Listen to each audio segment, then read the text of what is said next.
going over it because it's gonna be a little bit. So vintage. I see that you didn't play it this time around, and I think you don't play every time. I feel like you only play when you find a deck that you really like. Is that right? Yeah, I have been kind of burnt out on Vintage since uh, January, where you had the PTQ and the mana traders for that Right. month, and there was a lot of Vintage going on, so it made sense to focus on it. But came away a little bit disillusioned with the format there. Wasn't too inclined to play more. And then recently, there have been so many other events and other formats that I just have never really got back around to checking it out. But I know that you like to keep tabs on it and play when you can. Yeah, I basically limit it to once per month. Um, that's about the amount of time I want to spend on it per month. But it is fun to play once in a while because it's a very different experience than basically all of the other Magic formats, if that makes sense. I know that people like to compare it to like a rich dessert where it's good in moderation and it's nice to have every now and then, but you can't just binge it because otherwise you're going to get sick of it pretty soon. And that's essentially where I ended up. But as of my most recent foray into Vintage a few months ago, I was looking at something kind of like the list that you've got up there on the screen. So how did you end up arriving at that? So, funny story about this list is that this list actually comes from an old list from like last year. Like, what's good is good again is essentially it's vintage tends to be cyclical in a lot of ways. Actually, uh, it's because the new cards, I think, unless if they're really powerful, don't really tend to warp the format around them. So you just Yeah, end up with it's metagame cycles instead. yeah, the preview season is an odd experience if you're a vintage specialist, if that's the Yeah. format you care about, where very often you can have a great set that really doesn't impact vintage at all, or conversely, a bad set that has one card that shakes everything up. And the cards that catch your eye very often are not the cards that catch other people's eyes. So you are kind of living in your own universe sometimes, but yeah, but by and large, if there is a new addition into the format, it's either a really big deal or it's like a super fringe player. It's kind of hard for stuff to end up in between. Right. And in that vein, I actually sort of felt like we were back where we were before, where Dredge is not that heavily represented. The other decks to beat are actually Doomsday, other Breach decks, and PO. And the only difference is this time is Luris is legal in the format as opposed to last time where it was not, which is actually a significant difference. Yeah, it seemed like the way things were going in the format was that when it pertains to Breach in particular, was that people kind of moved away from the combo focus, and there was this brief craze where everyone was on Tinker Citadel, it seemed Mm-hmm. like, and then people kind of moved away from the Tinker package and also moved away from Breach as this hardcore combo plan where you've got three Breach and two brain freeze in the list, you would often see lists having maybe two breach, one brain freeze, something like that. So this list feels a lot more like a the kind of combo half of the combo Mm-hmm. control deck. And I like that. I think having the extra raw power in your deck is really good, and having the Tinker Citadel angle, like often that is your main plan in a lot of games, especially when Yep. the breach plan is off the table for whatever reason, maybe in the face of stuff like Leyline of the Void. Mm-hmm. So really nice, I think, to have all of those different angles going on in the deck. And in fact, last month I did play Lotus Breach. I basically copied a stock list and changed a few things I didn't like about it. And when I played it in the showcase, it was actually really difficult to overcome Leyline of the Void in game one, which because my deck had Arcanist and Breach and no backup engine. Because once you put Lurison as your companion, it's actually hard to have high impact permanents that Right. It's like yeah. Loris both relies on the graveyard itself and also cuts off your avenue to things like Teferi, which is this great all-purpose answer to Uh-huh. things. That's 3 mana, so it's got to go. Mentor, Mm-hmm. best backup plan, used to be best main plan in Vintage, 3 mana, got to go. So you end up having to cut, and Tinker Citadel as well, right? Yep. Citadel costs way more than two, so that's out of there. So you basically make yourself more one-dimensional, and it happens that one dimension is the graveyard. So you end up getting screwed by graveyard hate a lot harder. One way that you, in theory, could dodge around that while Mm. still having those is these sprite dragons that you see in the Yeah. sideboard there. Well, I've seen opinions go back and forth on those. So what's your take on them? so what I'm actually thinking is, and I talked about this very briefly in a few tweets, is The best part of the Twin List Twin Breach list was actually being able to be like a weird Sprite Dragon aggro deck sometimes, especially in post-board configurations. But my assertion was that I don't think Sprite Dragon's actually a good game one card in the Breach deck because it doesn't really do what you need it to do, which is game one, your plan is often not interfered with, so you can just breach them out. Whereas game two and three, you might need a different angle. Yeah, that's always been the idea behind those transformational threats, where in the main deck, your opponent will have a bunch of dead removal spells that they can't line up properly against your cards. And if you have your main deck Sprite Dragons, well, those are irrelevant cards suddenly. But there's a different dynamic there in Vintage in these blue mirrors, where because Pyroblast is such a big deal, any threat that just happens to get Pyroblasted, has that weakness by default. And Yeah. you could argue that your deck will always be somewhat weak to Pyroblast, and so if anything, overloading those might be the better way to go. If they have to blast your dragon, that's a blast that isn't there for your Narset or your Time Walk or something. But you do open that vulnerability up, but just as an option to have in your deck, I think it's a nice plan to have. And one thing about that is, I actually almost considered Paradoxical Outcome again. The issue I have with that deck is there's a few problems that I've noticed playing PO over the years. I've played PO off and on for about 2 years, once per month about, so not a huge data set, but the problem with PO is you actually have a lot more mana than other decks because that's how you have to build your deck. In order for Paradoxical Outcome to be good, you have to pick up a bunch of mana artifacts or like Sense's Divining Top. So that means generally the deck has about 25 to 26 mana sources, which is a lot for a deck that has so many cantrips and like Ancestral Recalls and stuff like that. And the other thing is your big payoff card is extremely vulnerable to Pyroblast. Like this deck is somewhat vulnerable to Pyroblast, but at least you're not trading 4 mana from 1. In PO, you basically have to engineer situations where it's safe for you to run into Pyroblast, or just accept that, okay, they have Pyro, I'll PO, okay, I have another threat like a PO or a Tinker or something. But it's a lot more mana ineffective to do so in the Paradoxical Outcome deck. Yeah, I think PO and Justin Gennari, who won the PTQ this week with PO, even he will admit that the deck has some structural flaws, which if you don't have the rose tinted glasses that maybe he does for the deck, become more and more apparent, and he's very open and honest about that. Mm-hmm. So yeah, I mean, I think PO clearly a very powerful deck and very capable in the right hands, but does have some trade-offs. So be aware of those when you pick it up. Someone in the chat asks for an example of what I said earlier. What are the kind of things that a Vintage player looks for in the spoiler that maybe other people would not?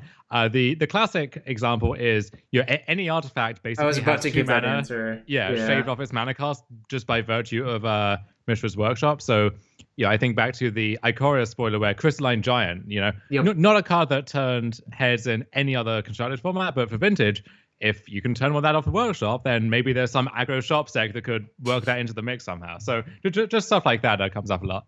Do you want me to admit that I've actually lost to Giant Stompy in Legacy lately?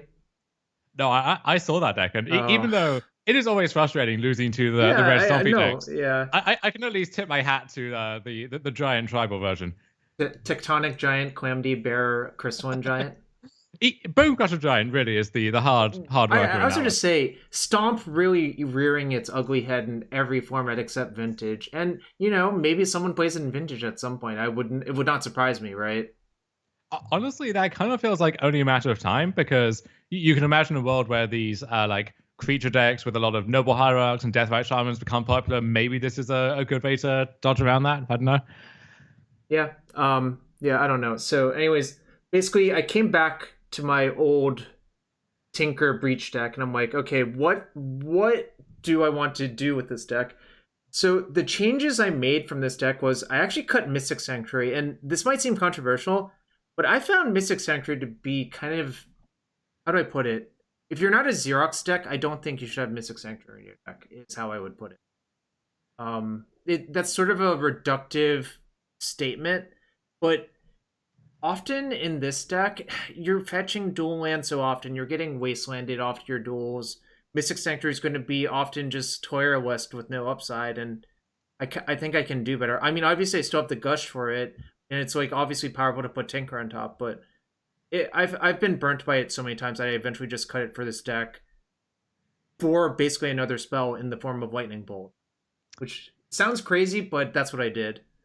Yeah, I think Sanctuary. So in this deck, you are a full-on four-color deck, Yep. because some Breach list is just a touch of white for Monastery Mentor, but you also have the Teferis and then the Lavinia, the Wear Tear in the sideboard. You've got the two black tutors, which I think are really important, and then obviously all the red cards and the blue cards. So you need that full-on four-color mana base. And once you do that, you price yourself into having a bunch of dual lands, and there are a decent number of wastelands and strip mines and stuff, so you have to be cognizant of those.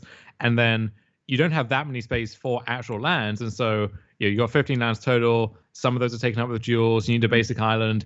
That doesn't leave that many room either for the Sanctuary itself or for the fetches, which you kind of need to make Sanctuary good. So it just kind of gets squeezed out, even if it might be a nice tactic to have access to. Yeah, and for those of you who were paying attention, I did actually have Sanctuary as a 16th land. I don't think you could really play you can't play 15 lands and play Sanctuary, I think. That's going to lead to trouble, but even 16 with one Sanctuary is kind of pushing it in a lot of ways, in my opinion. So, played Lightning Bolt on the theory that, okay, what is my expected metagame? Okay, I think there's some Xerox, whether it be Rogue, Jeskai, whatever, that there's plenty of targets to kill with Lightning Bolt, and killing a Narset or even like a Karn or something might matter.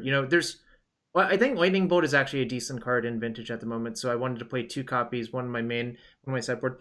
And one other thing, specifically for this deck, if you're at 12 life versus Dredge, and the only way you have to kill your opponent is Brain Freeze with Breach, you can't actually do it because of 4 Creeping Chills. Yeah, that is very unfortunate. Like, usually I think you can, if you're fully going off, you can mill into your mentor and then get the mentor and time walk and so on. But that's a lot that you do need to go right sometimes. Exactly. So it's good to have that fail safe. And yeah, Breach with Bolt often is a really nice interaction where you just you're not fully winning the game with Breach, but you play the Breach, you mow down all that stuff with Bolt, and then that buys you time to reassemble. So I kind of like that. Also, I don't know if this is still true, but there was a brief period, certainly back in January, where Archon of Vermeer decks were absolutely everywhere, and Lightning Bolt is a really good tool to have access to against those.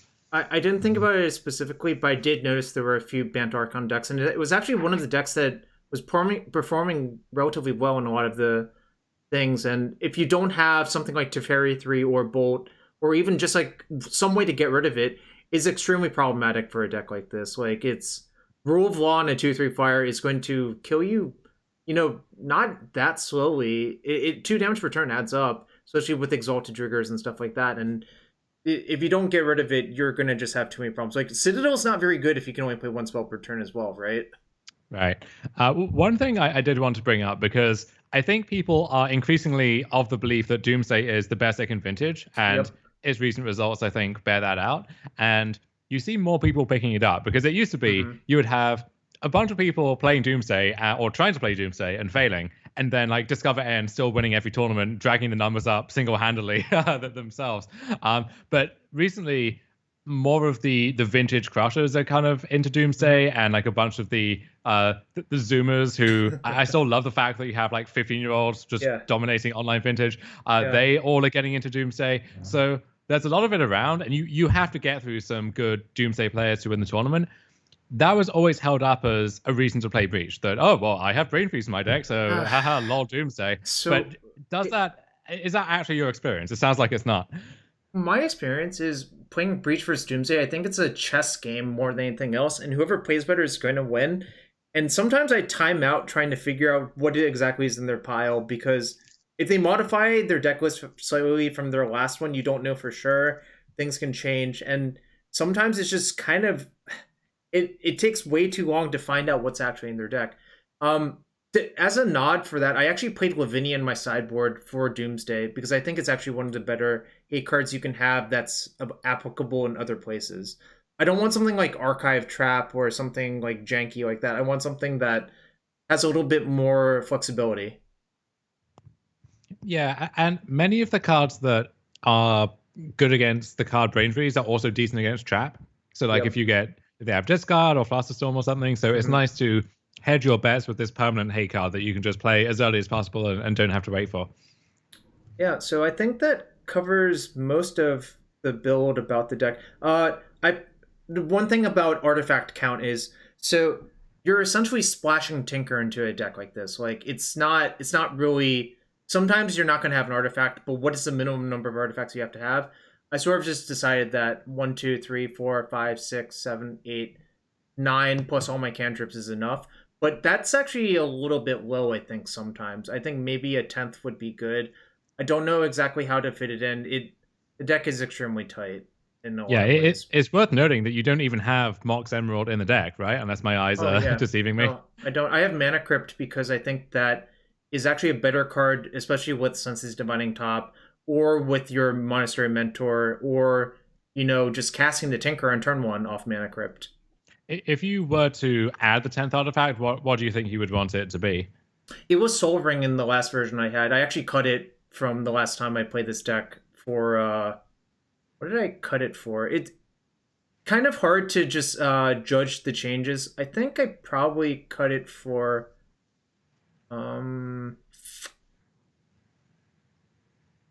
yeah, it's hard to tell. Probably the third Pyroblast in my main deck, if I had to guess. Yeah, like I've also found a weird tension of having too many reactive cards in a deck like this, but Pyroblast is too good to not play.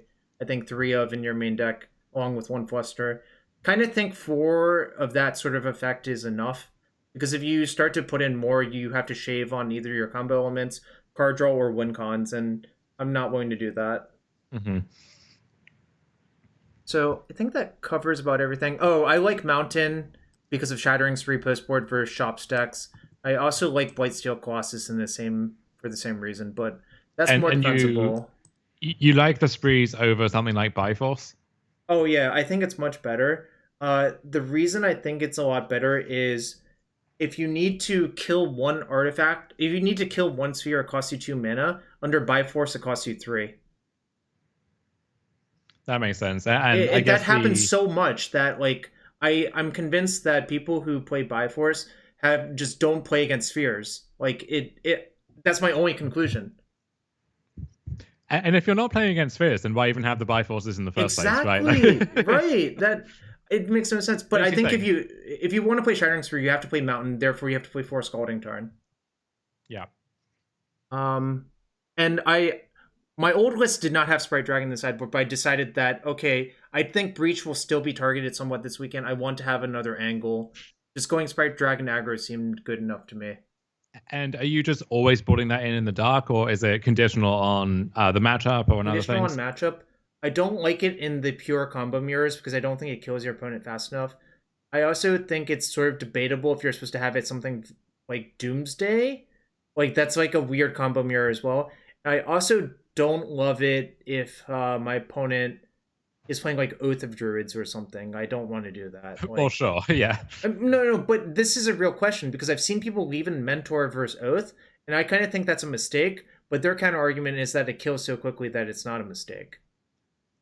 Yeah, I think even if you think there's some merit to that argument, Mentor is different from Dragon there. I could see, even if you believe that's true of Mentor, and I think I would myself, but not firmly committed to that, then I still don't think I would want the Dragons, just because I expect to win the game if I have an uncontested Mentor and they don't have Oath, whereas Dragon is still somewhat up in the air.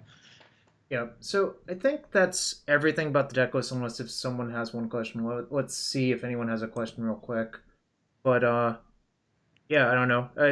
I just think Tinker is such a rawly powerful card that not registering it makes me question if the people have played with Tinker before. If you deciding to play Loris over Tinker, for all of the reasons I listed, is just kind of baffling to me on power level. I might be biased here because, my brain is certainly too small for Doomsday and maybe too small for Vintage as a whole, but I found that I was getting so many free wins just with Tinker Citadel, and often if I didn't have a clear plan in a matchup or a game, I could just, often I would have a hand that would just let me shove on Tinker Citadel, and that would be good enough. I call that the lands phenomenon, where if you don't know what to do, what if you just make Marrow Agent and see if they're dead? And more often than not, it actually works. Yeah, and Yeah, PSA, play full depth in your lands deck, but we don't need yeah. to get into that right I now. All right. Anyways, let's just go to the first match. Which all right. So for full disclosure, when I played these events, I actually tend to try to look my opponents up. I knew my first opponent was likely Jeskai, uh, based on their results, and it's usually safe to say that unless if someone has like 5 different vintage decks as results, it's usually safe to say that they're still in the same deck. In your experience, is vintage deck choice less liquid than in other formats? Because you see people who are like dredge specialists or doomsday specialists, let's say, and if you're discover end, yeah, just keep playing doomsday until they make you stop, right? But you might expect some of the grinder type to kind of jump around until they find something they're happy with. Do they actually do that in your experience, or like if you prepare for a field that's 15% dredge, are you thinking, well, next week it's not going to radically shift to be 25% dredge or anything like that?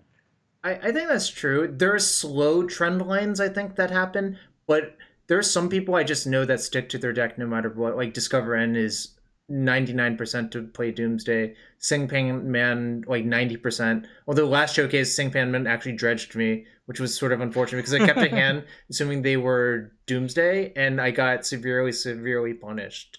I, But I I do wonder how that's going to work out for the actual showcase event yeah, in because I know Pete Ward last time like zigged while people were zagging and played DPS of all things, and we might see a bunch of like if all of your last Goldfish results are dredge and people are preparing for the field, do you switch off of dredge? Or if you've done that yourself and you think no one else is on dredge, maybe you decide to switch to dredge. So right. that's going to be kind of interesting to watch from a healthy distance. I think Reed switched from DPS to mid-range Golo stacks, in which by which I mean he put more creatures into the Golo stacks deck. So he turned it into a Jund deck, which is not surprising whatsoever. But honestly, it worked for him. He only lost to Gennari in the finals of that one. As a typical Duke family maneuver, right there. Yeah.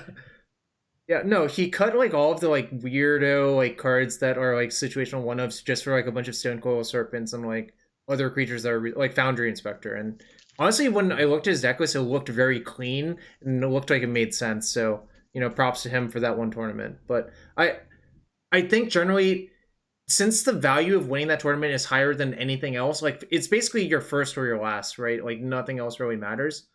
I think aiming to win by zigging so you're not exploitable in some game theoretic way is actually optimal to do. Mm-hmm. And my range for the legacy one, I think it's going to be enormous. I will if I think Oops All Spells is the best deck versus my predicted meta, I will sleeve up those Balustrade Spies and Cabal Therapies. And but Jarvis, look, I'm not going to blow up your spot, but this is the metagaming. We all know that Stockrock Delver is making its way into or excuse me, Team Delver is making its way into your hands for that tournament. Do you really? Or excuse me again, Canadian Threshold. I don't want I don't want to get cancelled again. There are no Nimble Mongeese. There are no Threshold cards. You're okay to not call it that anymore. I mean, people call it Affinity, and it's been 10 years since there was an actual Affinity card in that deck, so... Yeah, Cranial Plating is like a fake Affinity card, but now the deck is dead because, like, you should not play that deck without Mox Opal. Anyways, joking aside, let's get to the first match for real. So, I think my opponent is Jeskai, so I win the die roll, which is very welcome in Vintage. And, well, I mean, not much to say about this hand. You can never mulligan this hand. Typical Jarvis luck. Yeah, this is a whitelisted hand. So I actually lead on top because I think if they have a misstep, I want them to misstep that instead of my Ancestral. And I think since I think it's Jeskai, I can afford to play it slow anyways. I don't need to like rush to the Ancestral. In the dark as well, if let's say you don't have the top in that hand, are you firing off the recall on their upkeep in case they are a Force Negation deck? Yeah, I would actually. And also so I don't get blasted because I'm on the play, so I can just set a stop on their upkeep and just cast it, and they won't have a land of play. But obviously with the top, I think this is better. And playing it slow still, so here I actually choose to do it because I think the situation's similar as before, but now I can spin top looking for like maybe, something good. I don't know. Maybe I should have waited again here actually. My thought looking at this hand is if they fight over this ancestral, depending on what it's with, Right? we actually have outs to just vamp for Tinker and then Tinker with Force Protection. Oh, that's actually what I was thinking, I think. Yeah. Yeah. Yep. That's fair. And that's the kind of line that Tinker opens up as well, where if you're just a pure breach deck, then you don't have those outs to like shoot with your one hit KO and shove on it. You need both of your pieces to come together. Yeah. But I mean I drew a force and 2 lands, which is, not the best ancestral, but material is material, right? Are you a material girl, Jarvis? No. You living in a material world? No, but you might be. And my opponent preordains bottoms and misses. I'm just like, oh my god, am I getting a free one this early? And it's sort of debatable if you should spin top, but I think you should because you have another fetch anyways, right? So if they're going to discard, is there a case for trying to shove on Tinker when? No. I mean, I don't think so. Well, sorry. Conceivably, this is the last window where Pyroblast is not a concern. So my thinking is I can just make them discard a few times while looking for a few blasts, and they're discarding and I'm developing land. So like, why even bother running into it, right? Sure. I guess the thought would be they would need double force, double blue card. Yeah, exactly. So final Lotus and a Forest, which is not bad. Discard a Bolt, so that sort of confirms Jeskai to me. I mean, obviously it's not a lock, but I sort of feel like from a Bayesian perspective, for them to discard Bolt there probably means they have 2 bolts in their hand. The only way they're doing that is if they're like a Jeskai control deck. They might also think, knowing you, that you're unlikely to be on like Jeskai Xerox or something. So even if they only have 1 bolt, they might not feel they need that insurance policy.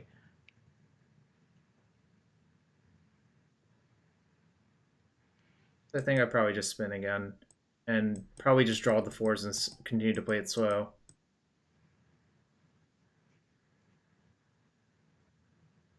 So here, I wonder if I should have played out my Lotus actually to have a hardcast force.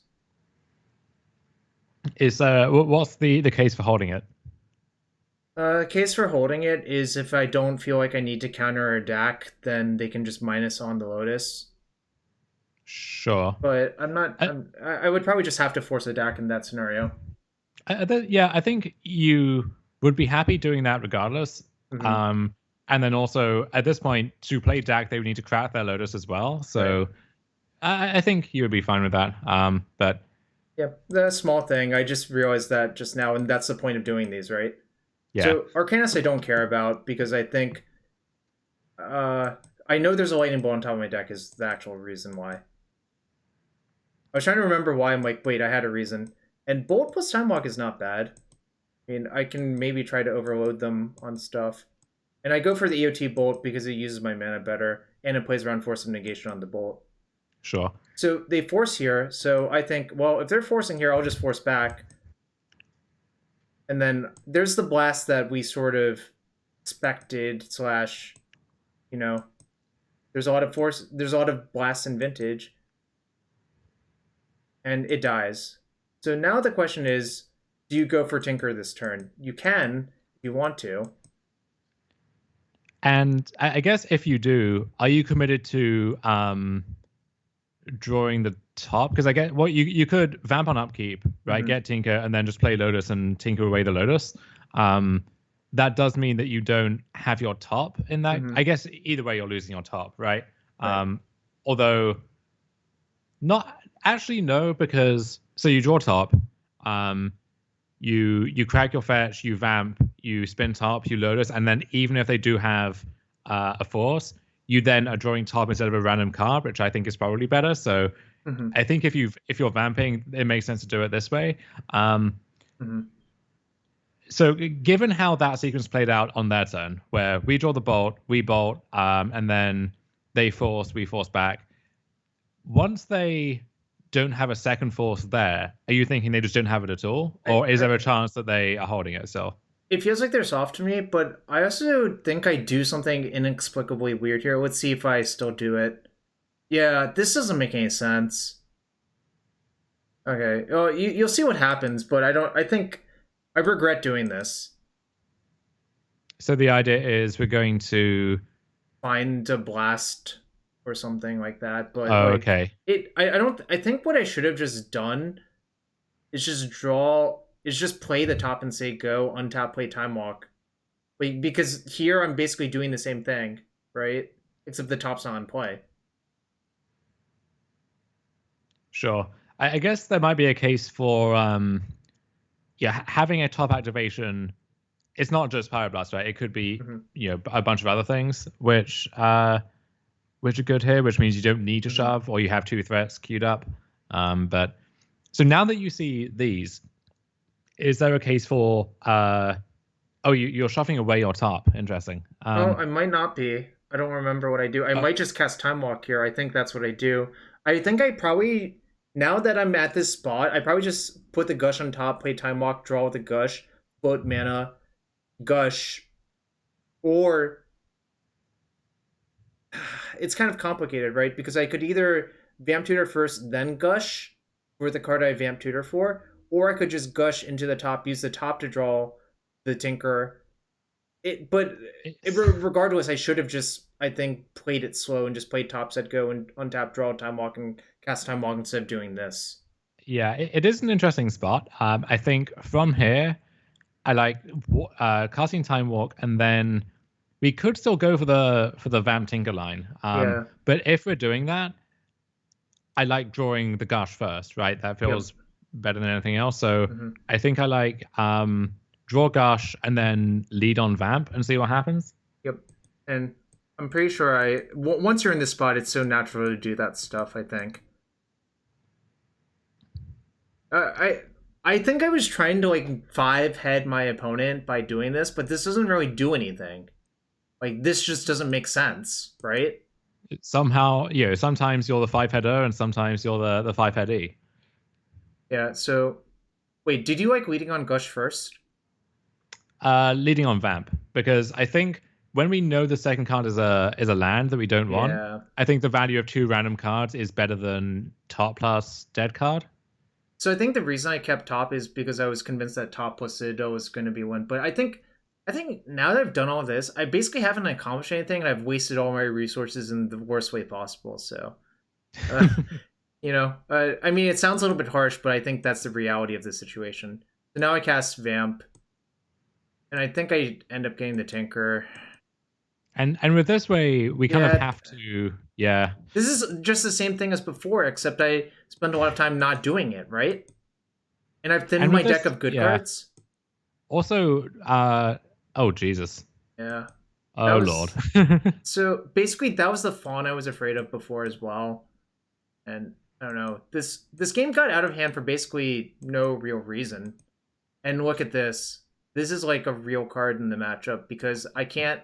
Now if I draw Breach, it's not good enough, right? Because I can't cast this effectively. God, that's a catastrophe. Yeah. So going back to that that fight over the Arcanist. Yeah. We said we thought if they had a second Force of Will, then they would have used it. But Force of Negation is a card that the whole reason we did that line at that point was so that to play around Force of Negation, right? Yep. And so then I walked into it right here. So when we spend our force, we're leaving ourselves open to the thing that we're playing around, which is kind of inconsistent with how we were playing. And it makes sense for them to have that they could have Force of Negation, right? There's no obvious spot where they would have done where they could have used it. So yeah, exactly. I think I like bolting, and then once they fight, just saying, okay, well now I have Tinker with Force backup. You need double Force, double blue card to win from this spot. Yep, I should have done that. I think this game got dragged out for no reason. And yeah, if I draw a Breach here, I can Breach Bolt. So that, what I actually said was not quite correct. Breach Bolt would obviously be nice. Teferi also good, but I don't think I have to play it right away. Like, shuffling away my top to play Teferi right away, I don't think even is good. if that makes Yeah, sense. it's somewhat awkward because you don't want to bounce now because then you just Right. replay it and you can't tick it up. But if you tick it up, then it just gets attacked by Lavinia and now it has to die to bounce it.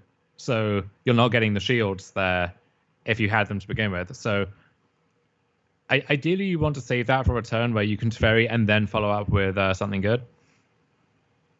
Yeah, agreed. So now I'm hoping to find a Pyroblast or something good on top because I really don't want to dig to resolve.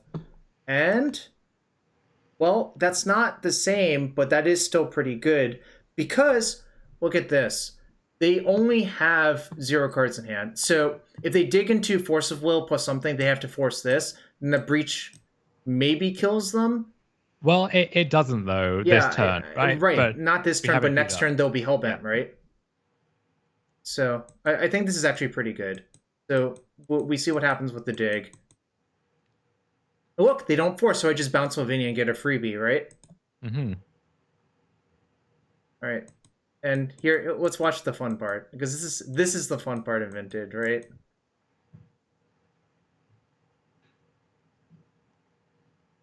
I think I vamped for a brain freeze. Yep.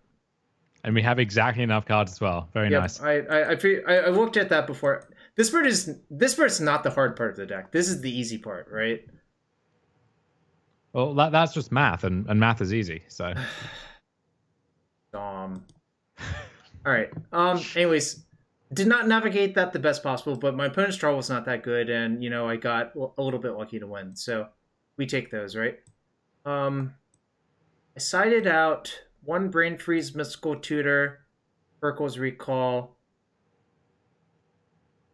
I think that's it. 1 Brain Freeze, Urkel's Recall, Mystical Tutor for Bolt, Blast, Fluster. What it looks like to me. So I think they're Jeskai, so this card gets a little bit worse, and I don't think you really need 2 Brain Freezes versus Jeskai, generally speaking. It's not a great card, is what it is. Any merit to the Sprite Dragons, do you think? I don't love it versus Jeskai because I think they try to overload on removal a lot of the time with like plows, blasts, and bolts. I only want Mentor in my deck because that one just free rolls them if it sticks. Whereas these like giving them more targets for removal in a low impact card is not what I want to do, in my opinion. Mm-hmm. So let's see what happens. All right, slow but fine hand, right? Like I don't think my opponent's going to steamroll me that often. Obviously, there's a bunch of scary things that can happen, but I think it would be a mistake to mulligan this hand. Yeah, the scariest thing would probably be, Arcanist with protection. Mm-hmm. Yeah, you play your force and then you can't Pyroblast the Arcanist, but yeah, really hard to shut this back. Well, but gotta fight over this. So the thing is, I actually thought about not doing it, but the problem is I don't have a red source. If I had a red source, I'd probably just let this go and try to blast it twice, But with this hand, I think you force pitch time walk. They force back, and I force again, and I think I kind of just have to. Again, if this was a Volk, I probably wouldn't. I probably wouldn't do any of that if that were a Volk. So I kept the Preordain and bottomed the Teferi, which I think is fine. And there's the red source, which actually is good because I think one of the ways they get back into this is to just, top deck Ancestral and draw 3 cards, right? Yeah. So what are you trying to dig for with this Preordain? I don't know. Certainly not that forcible, but I think Tutor is a fine draw. Yeah. I would say any card that does anything here. That sounds like stupid, but there's a lot of cards that don't do anything. And I just blast here to use my mana because with 2 blasts, I know I'm going to be choked on red, so I think I just have to use it immediately.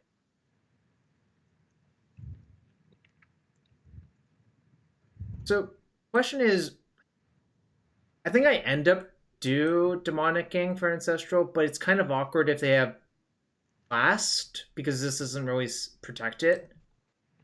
But at the same time, the other options are not that appealing, right? You could maybe go for Mentor. Yeah, but I don't have a lot to feel it is the problem, right? That's fair. I guess you could also get Breach on the grounds that you're pretty close to Breach, DT for Lotus, Lotus DT for freeze, and then I see. assembling a kill that way. So that's And that potentially gets around Pyroblast. yeah, potentially I should have done that, but I think I got Ancestral anyways. But I think I should have considered getting Breach instead.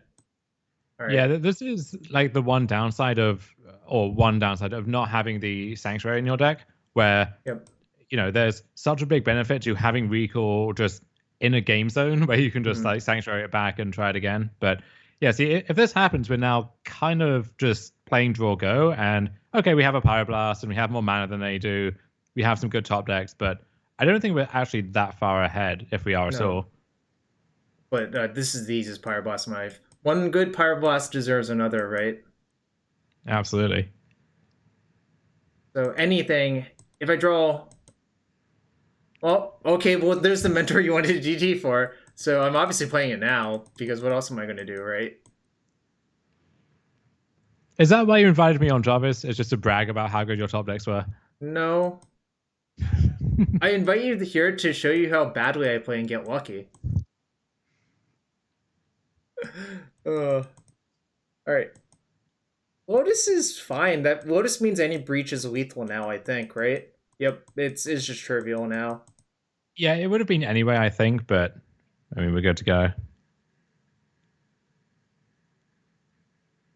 So actually, I decide not to brainstorm because I feel like they have Pyroblast. And I think I can just wait and like port their red source essentially if I just don't cast it now. That's smart.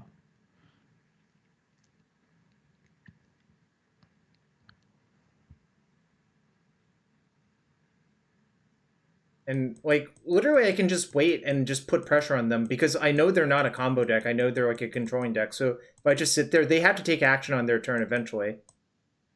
So Time Walk I don't think really does very much. Well, do you consider brainstorming there while the Pyroblast shield is down?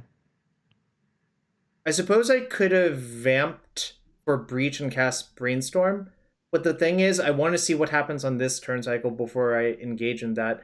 Obviously, the downside is if they have untapped red now, then I can't really do that, right? You could also do it the other way around. You could Brainstorm, keep the best card, and then vamp. Yeah. Or just not vamp yet if you draw like two bangers. Right. So I think I just vamp and see what they do. Pretty sure I get Breach. Because I don't think it really makes sense to get anything else besides Breach. Yeah. So they Snapcaster, bring Ancestral, and I'm like, okay. And now I think I put Brainstorm on stack because if I find Paro, I think it's like pretty safe for me to just kill them. Yeah. So we'll never know if they had the Pyro or not, I guess. This also does it, though.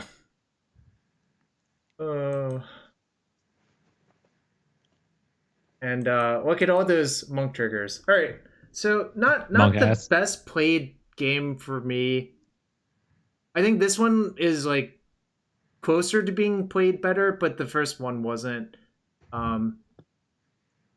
The tutor for Ancestral, I think, was wrong in retrospect. I think I should have tutored for a non-blue threat. And that's why we go over the games, right? So on to round 2. Yep. Ucha. Okay, so I looked up their history. They were only Hogak. And interesting story is, spoiler, they're not Hogak, but they are Hogak adjacent. If you understand what I mean by that. Okay, let's look at how many cards they mulligan to. Any red alarms going off? It's almost certainly Dredge if they mold a 1, right? Yeah. Because Hogak can't actually mold that low, but Dredge can. Yeah, what's weird about Hogak is it often is just as reliant on Bizarre, but they can't afford to mulligan like just completely too Bizarre. So it's kind of a worse deck in that sense.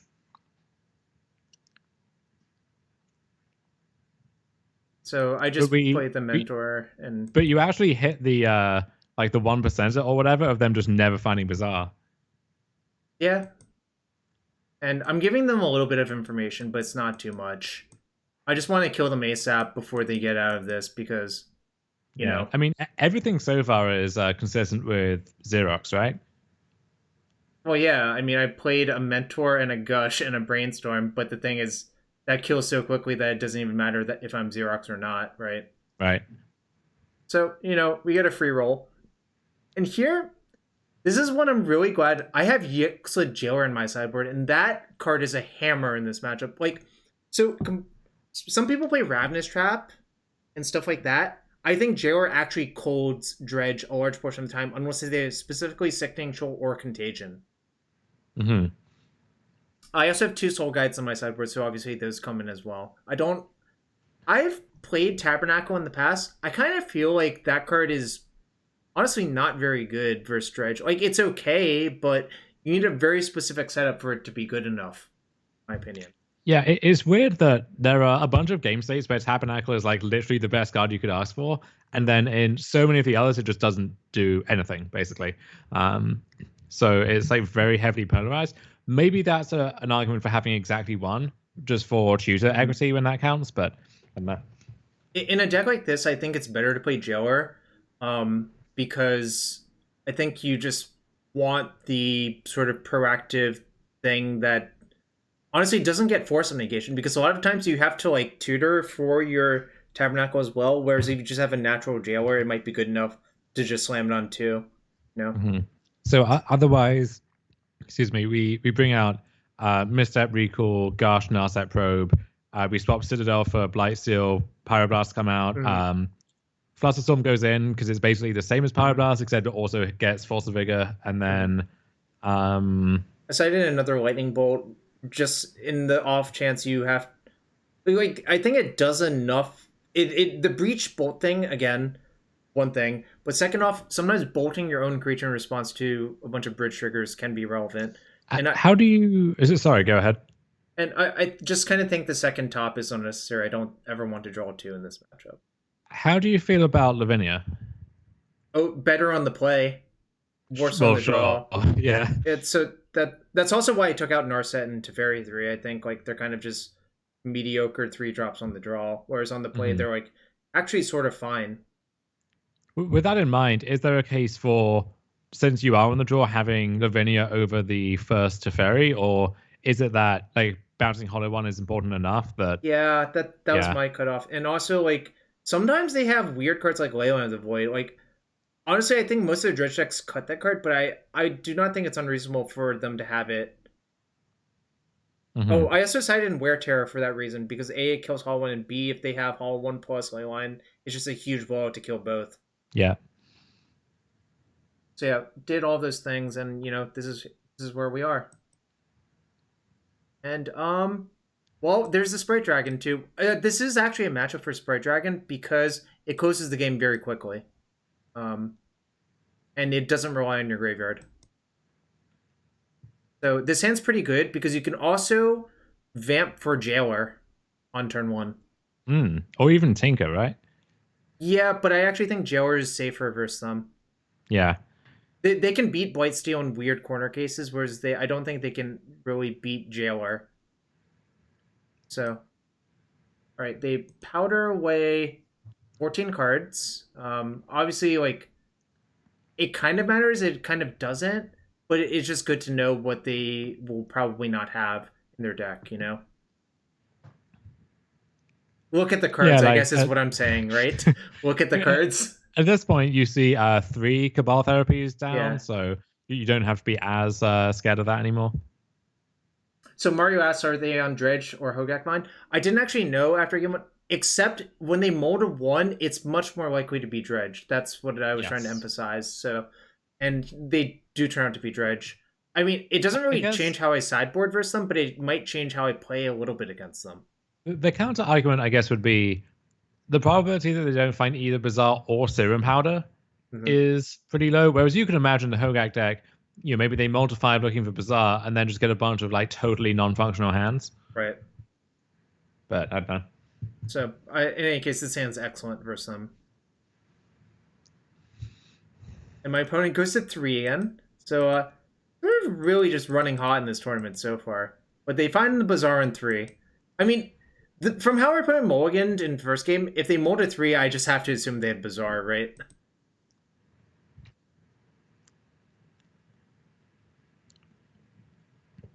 So I think I think it's just, cast your spells in the obvious order, which is this order, and you have a very quick clock.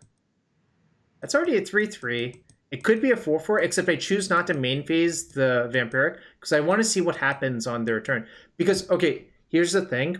If they actually do put a bunch of power into play, I might not want to get Jailer, right? Right. So you could vamp main phase getting Jailer, except you have to see what the board actually looks like on their end step, I think. I'm trying to think actually if you're meant to crack Tarn to get a land in case you need to vamp for Breach for some reason at some point in the very near future, but I see what you mean. I chose not to, but it's definitely possible. So they actually had Mindbreak Trap and chose not. Oh, I guess the way I played the spell is they couldn't trap the dragon, and I only played mana after it, right? Nice. Yeah. Accidentally played around Mindbreak Trap. I don't know what that is. I'm not playing around it, right? That's what I heard on the streets. So this is kind of terrifying. I think, like, now I sort of think Jailer might be too slow, actually. You know? Oh, they have second Bazaar, jeez. Yeah. So the nice thing about all of this is they only have one Cabal therapy because 3 were exiled. Otherwise, they could actually make a ton of power, you know? And obviously, I'm responding to this therapy because if they have the blind read and name Vamp Tutor, that would be the biggest disaster. Now it doesn't matter what they name. They actually named Paradoxical Outcome, which is kind of funny. I have played Outcome in the past, but like I said, I don't think it's very good. And now they're Hellbent. This is their graveyard. I think this is actually is checkmate because I just pump the brakes. Their deck doesn't really do anything on this board, right? Yeah, they would need to, I guess, wait at least one turn and then find Hollow One off Bazaar, and even then, any spell gets your dragon into 5/5 range. So yeah, you should be good. Also, Breach plus Jailer, since you usually play Breach after Jailer, it actually doesn't get affected by the Jailer, which is super funny. But I think my opponent, I actually spent some time thinking about this opponent. My opponent just got tired and conceded because they realized they couldn't beat this. So big. Yeah. We'd love a tabbing now, except my point is, like, we don't even need Tabernacle on this board, right? Like, we're just winning. So, I don't know. I don't play Tab anymore. So, round 3. Stainerson, the man, the myth, the legend himself. Now, here's the funny thing is, Tommy messaged me 5 minutes before the tournament. She's like, should I play Hogak and Ghost or Ghost Stacks? I'm like, I told him the numbers showed that Ghost Stacks looked slightly better. So I just assume he registers Ghost Stacks. I don't know. Which means I should just mulligan any hand that can't really win versus that. And honestly, this hand's not very good for Skull of Stacks for a lot of reasons. No interaction for a turn with Sphere, slow as hell, and like just not good. Not good enough, I think. Whereas this is pretty decent for Skull of Stacks. I mean, like, it's slow again, but this is my main deck card for this matchup, right? So yeah. I can't really mulligan. And we're putting back Tundra, if I had to guess. Yeah. Agree. Now, am I sad? Sort of.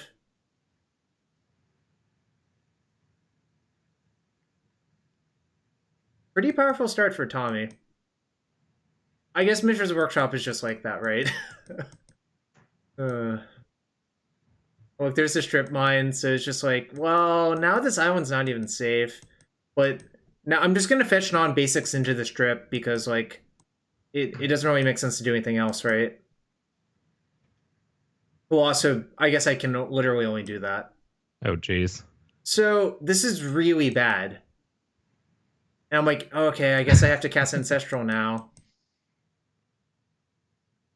Funnily enough, their only Mox is Ruby, so it's kind of double-sided, but it's so much worse for me, obviously.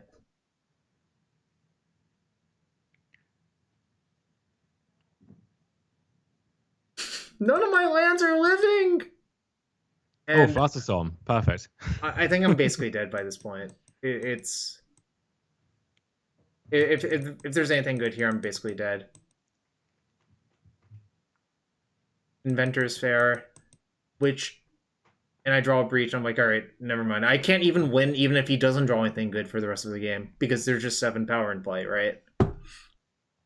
So that was a beating in the other direction. So, you know, sometimes that's how it is.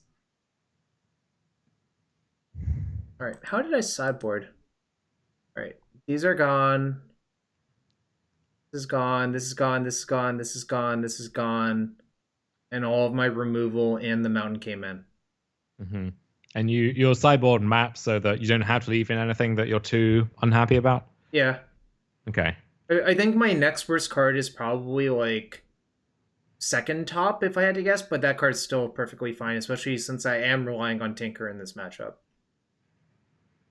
Like, an easy way to beat this deck is to just quick Tinker for some, I think.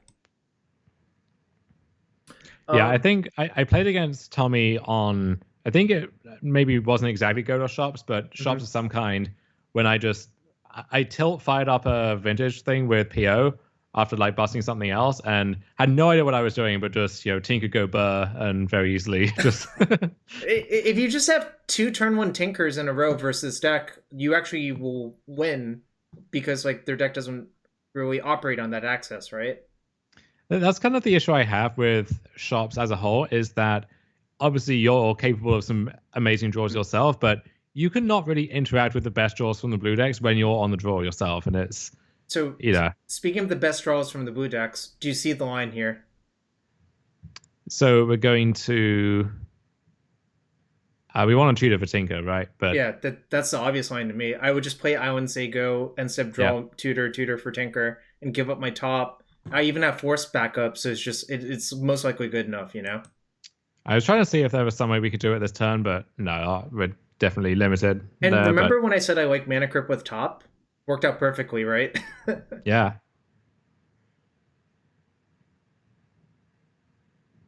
Like, this doesn't actually matter.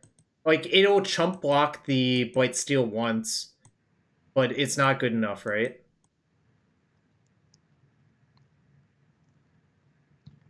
So I think it's sort of debatable if you play the Preordain or not. I chose not to because the downside is so high if you miss, right? Yeah, I like holding here, and yeah, the game should be fairly simple from here. It's sort of debatable if I should force this. Then I thought about it for a while, and I'm like, what if Tommy is a maniac and just randomly has 2 Ensnaring Bridge in his sideboard and another mana source? So I thought forcing it was slightly better, but that might have been overly cautious. Yeah, I'm trying to think what other combination of cards it could be, conceivably. Because would you expect the first bridge at the very least? Not really, actually. I looked at most lists, but I just it's like, well, I don't know. It's kind of stupid all around because I don't think there's actually much you could have here to beat me. I think because they're limited to 1 Khan, it doesn't make sense to have a Khan wish board, so to speak. Yeah. So it has to be cards that you would be happy just bringing in to put in your deck anyway, and I don't know if Bridge meets that qualification. The one thing I might be scared of is Metamorph, which again... Yeah, exactly. Don't know if it's stock, don't know if they would even have it in high numbers, but that's the one thing which maybe could bamboozle us here. Yeah, so but again, where would that be? Would it be in the main deck or in the sideboard, right? I don't know. So I chose to force it, but I felt really weird about it too. So, but he conceded anyway, so like clearly correct. I don't know. I actually don't know if it's correct or not.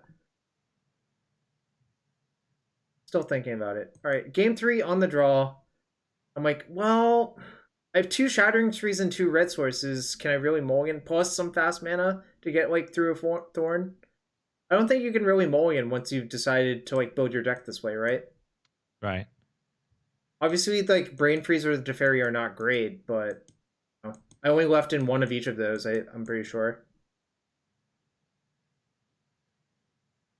And I'm like, this is miserable. So Merchant Scroll can find Hercules Recall later if necessary. I don't think I want a Merchant Scroll for card draw spells, really. I don't think that's what the game is about. And Strip Mine is like, ugh, as well. But at least I get to spree 2 things. And the Forcible is actually a pretty good draw here. So I think my plan is to spree these 2. And it would cost 1, 2, 3 mana, except it costs 1 red, so I have to tap all my mana sources to kill those 2. And I don't think killing anything else makes sense, really. Do you? Yeah.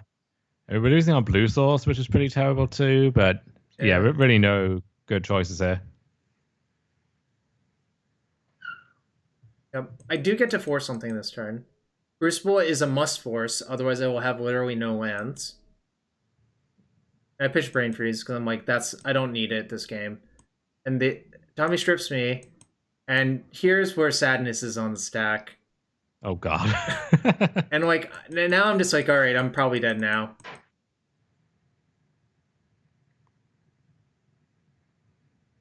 And now I'm literally dead. This is actually checkmate because I will never get to cast a spell again. Oh, so that was a beating and a half. That's 3 rounds. We have 4 to go. Let's take a quick 5-minute break and come back for the next 4. How about that? Sound good?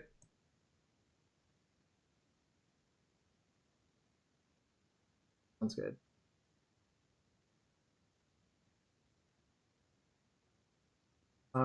If you all enjoyed the stream and you want to support it, hit that follow button and consider using your Twitch Prime or regular sub. Everything's appreciated. And remember, subs equal opening chests.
Oh, hello, G Goggles. Hopefully he comes back a little bit faster.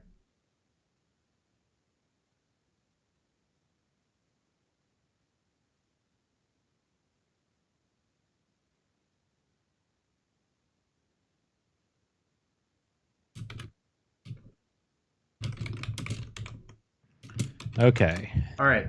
So G Goggles is here, and no, that's my round 5 opponent. But we'll try to get to that match real quick. All right, round 4, Magni 93. I think this match goes pretty fast. This has to be a keep. Like, I mean, obviously the third force is actually kind of bad, but I'm not mulling this hand. You know, we have an Explorer. This is literally Explorer in this hand. It's actually a little bit better than Explorer. But and I'm like, oh god, not like this. If my opponent wastelanded me there, I would be so sad. But yeah, I'm slamming this Teferi every time. I was actually pretty happy it didn't get blasted, but oof.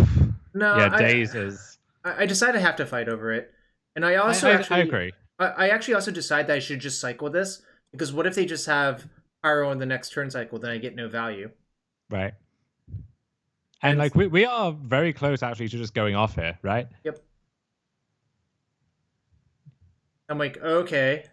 This is fine. This is Mentor Pyro It's or Mentor Mystical Mystical. Tutor because they have to main phase tutor because of, and they get Ancestral. I'm like, oh, so if I draw, there's a bunch of things I can draw that are immediately lethal, and they would all be pretty good.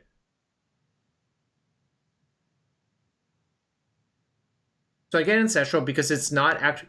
I'm actually 2 cards short of lethal, I think. If I had 6 cards in graveyard, I actually believe I could kill my opponent by going Breach, Tutor, get Lotus, Lotus, Tutor for freeze. But I didn't have that.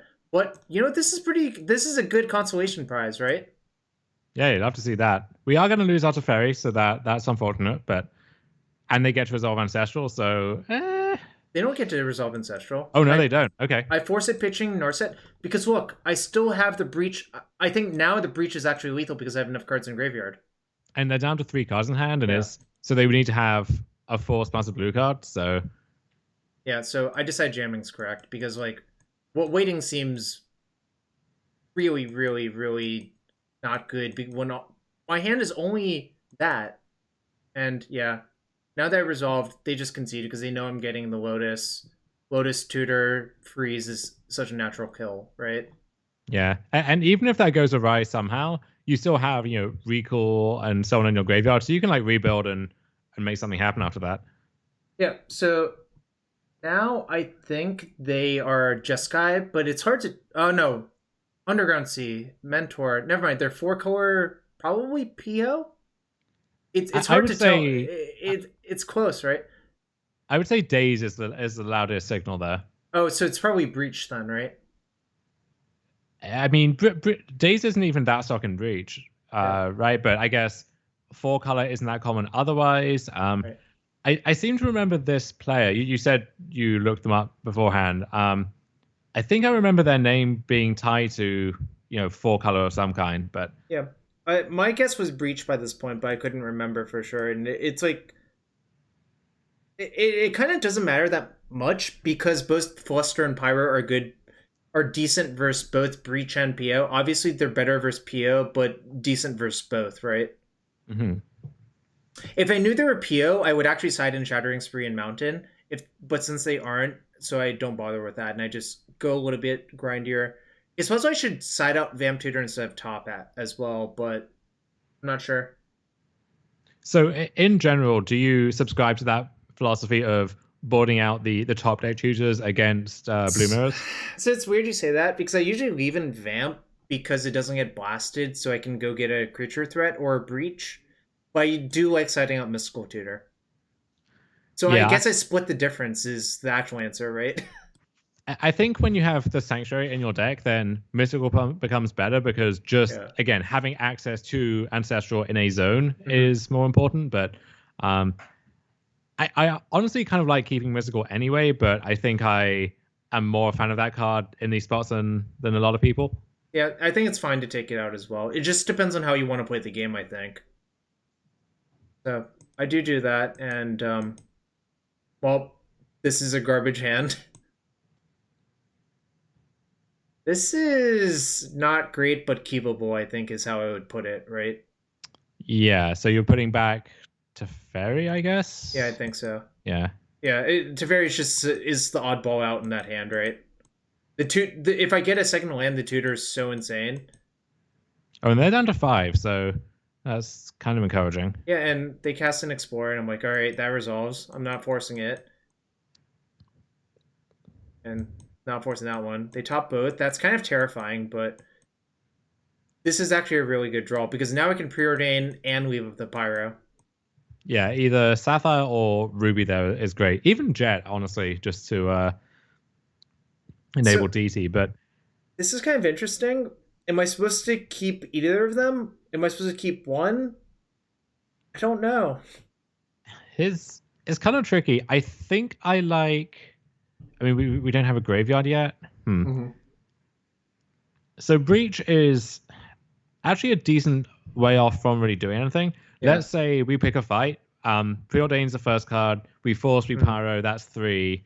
We DT for Lotus, and then we're still a little way off. Well, the other thing is, where's my Black Source? Yeah, that's the other thing too. Yeah. I think given that you were meant to ship both, but is Mhm. there a case maybe for keeping the Force just as a blue card and then hoping you can resolve Narset? That's what I was thinking, and I think that's what I end up doing. But Because if you're yep. both playing draw go for a Hmm. while, then just having Right. Force plus blue card is a good spot. So that's what I actually ended up doing. Which it looks weird to miss my land drop while I'm keeping one card off Preordain. But I think it's fine. I chose not to pyro that because I think the real threat is ancestral here. Right? Yeah. Mentor is not a great draw, but if we're both sitting here doing nothing, I'm fine with it. And here I actually pyro. So it might look weird to do this. Now the problem is if they go get Fluster and they just have Ancestral in hand, then they kind of get like everything, right?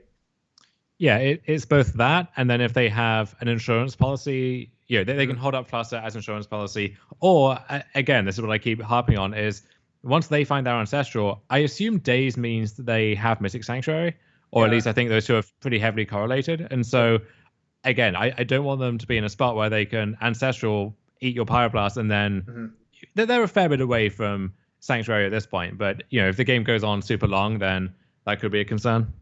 Yeah, I was concerned about mostly them getting a protection spell or them having protection spell and getting the ancestral. Either way, it's like kind of scary to do that. If you just pyro this, then this is like the best spot. And also my red mana is taxed. Because what if they just say go and I don't get to use my red mana, right? Mm-hmm.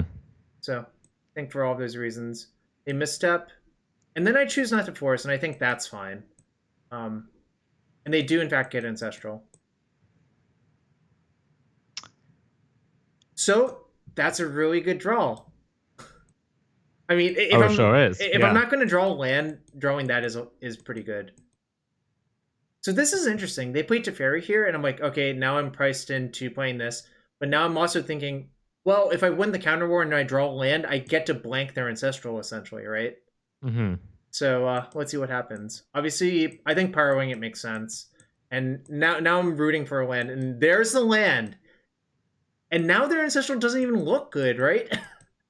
Is there any debate over Tundra versus Sea for Mental versus DT? I think I'd rather get the DT online. Okay. Yeah, so I understand what you're saying, but I think the demonic tutor is more important because I can just tutor for Lotus as well if something weird happens.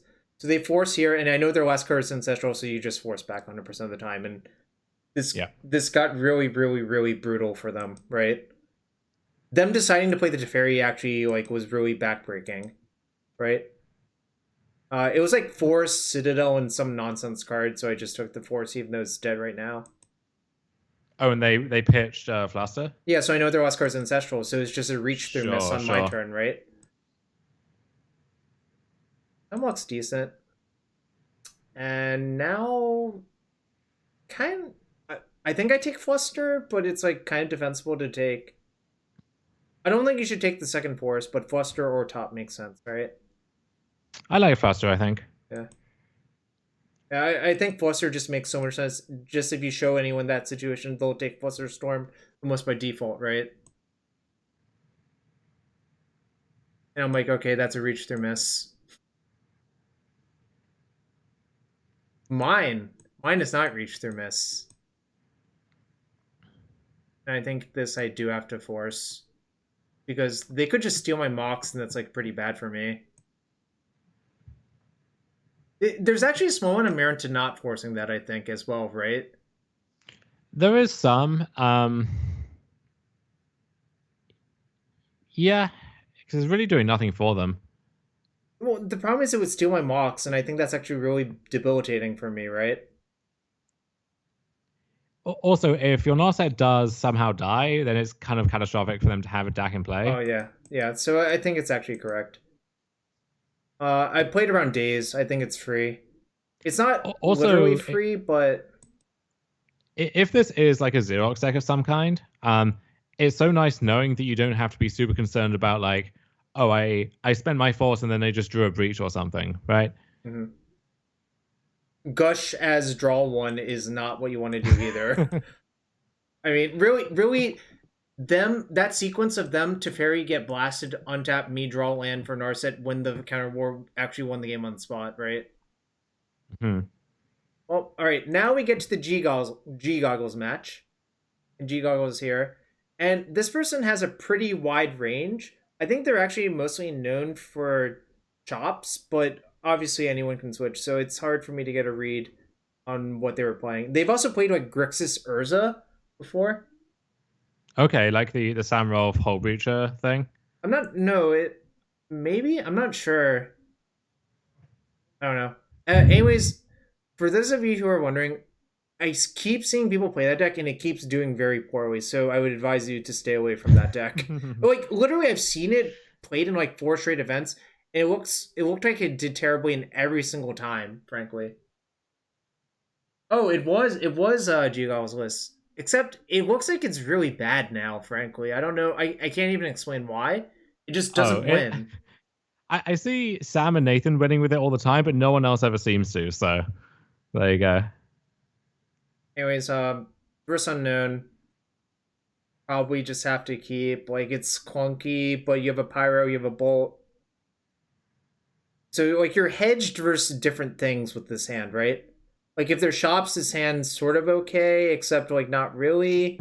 I guess if they're shops, this hand's like kind of bad actually. But it's not really exceptional against anyone, but it's probably fine across the board. But this is like, I mean, if they're dredge, it's a catastrophe. But whatever. I would refer to this hand as keep and probably lose most of the time. But so are you? What's that? So are you meant to keep given that? Yeah, I think so.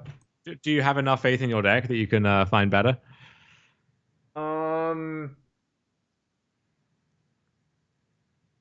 Great question. I didn't really think about that at the time.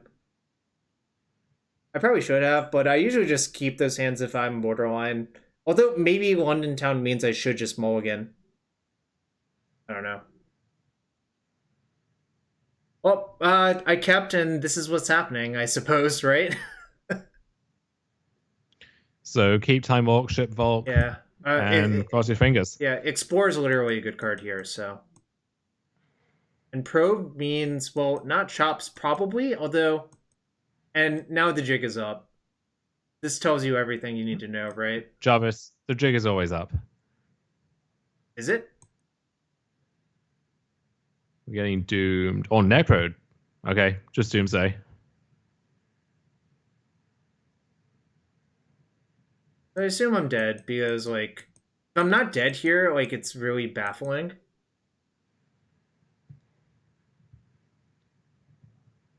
So that was actually a really good brainstorm, right? No, they're not dead, No. but they're kind of close, actually, which is a scary Bolt, Breach, Bolt is very close to lethal, because they went to 6. I think here, what do I put back? So I think you kind of have to be prepared to have all of your shields up, right? So you want to have Fluster, Pyroblast, and ideally the backdoor out of top into blue card for Force. Yep. Which is a blind draw. You don't get to spin if you're using all of those other cards. But if you're doing that, you have to put back Bolt and Breach. And then you go Ruby, Tarn, play top. I think what I ended up doing was putting top and Breach back and just redrawing the Breach, most likely. With the theory that using all my mana to do that is not even good. If I were smart enough, I could figure out maybe what's in their pile.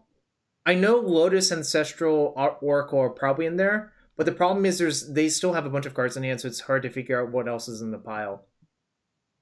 So I didn't bother thinking about that part, because I think you kind of just make your brain explode for very little gain if you try to figure that out. Yeah, so if I guess the plan here is we have 2 ways to fight. We fight over their first action. Yep. Assuming that's like a Gush, Brainstorm, Ancestral, or something of that nature. And then if we win, we can bolt and then untap Breach and hope to kill them. Yep. Yeah. It's a little bit loose, obviously, but I'm not super thrilled, but the fact that we only get one blind draw off the top, I think pushes me in this direction too. mhm. This Lotus is kind of annoying though, because now our Flutter's a little less likely to be live, but we'll see how this begins. So So I just you pyro have to this. pyro, yeah. Yeah. Wait, I didn't pyro? I pyro this then, I guess. But this Fluster Storm works out for me, right? I can just Fluster the Ancestral. Yeah. Look at that stack.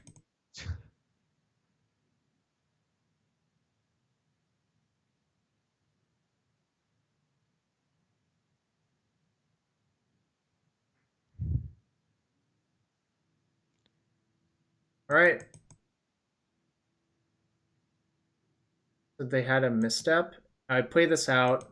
So now I have Hardcast Force. So we'll see if I win, I guess.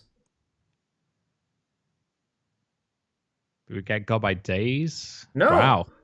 And I don't know. Brainstorm's a really good card. Without that What a brainstorm, wild game. I would lose 100%, right? Was that? Without that brainstorm, I lose 100%, right? For sure, yeah. You get Goggle saying they think they screwed up. They think they use every card in their pile. It's possible. That's why I don't play Doomsday. I'm not big brain. Um, so in this matchup, I sided out Urkel's Bolt Mentor for Blast, Lavinia, Bluster. And that seems about correct, right? Yeah. I think on the play, there might be a case for Dragon just because Mm-hmm. if you have an early Dragon, it becomes a lot harder for them to build a pass a turn Doomsday pile. But Right, I think leaving them on the bench is fine for now on the draw. right. So, all right. Do you keep?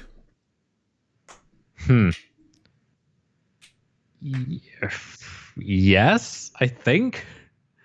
It's a weird one, but yeah, I think I keep because okay, you have force, misstep, potentially blast off pedal. Like if it really comes down to that, Mm-hmm. any land makes this a fantastic hand. Yep. And then there is also a chance that like they go for early Doomsday and you get to freeze them out of the game. So Yep. I think taking all that into account, they kept 7 quickly. If we go to 6, how likely is that 6 to be good enough? I think I like this hand. Yeah. So I thought about all of that within 5 seconds. I'm like, if I draw a land, this hand actually just like slaughters them. So I'm just like easy keep, and we'll see what happens. I think a lot of people would mulling this hand, and I think they would be leaving so much equity on the board, right? Yeah, it is risky in one sense, but I think in Vintage, like there is a chance that if you have a mediocre 6, you just get nutted on by a good Doomsday start. So yeah, there's risk. Yeah, there's the kind of upfront obvious risk of we break and don't do anything, but there's also the kind of subtle counterfactual risk as well. So now the jig is up. Now they know all of my cards, which is actually really helpful for them because they know that if they do something I have to Pyroblast, it's really debilitating for me, right? Hmm. But fortunately, they say go. I don't really want to brainstorm off this pedal until I absolutely have to, because I think that's one way I could lose. But maybe I'm supposed to do it that turn.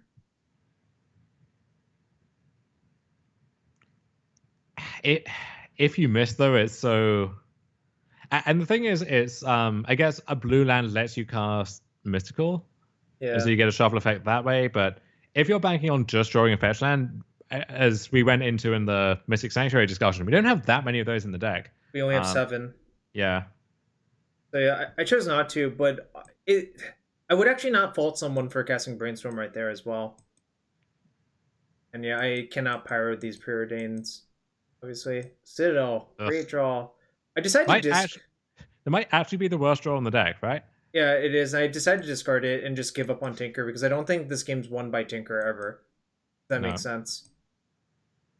And I think I'm just forced to force this, pun intended. I I chose not to Pyro because I think if I draw something for the Brain Freeze, then I can win. But maybe I'd never get that turn in this scenario, right? Maybe that was a pipe dream? Well, I think if they're trying to kill you this turn, then it usually involves leading with a blue card from this spot post Doomsday. And so you can try and Pyroblast that, but it's not ideal. So you Brainstorm. I think you have to get Brainstorm Daze. to try to Brain Freeze them, obviously. I agree. And Daze is...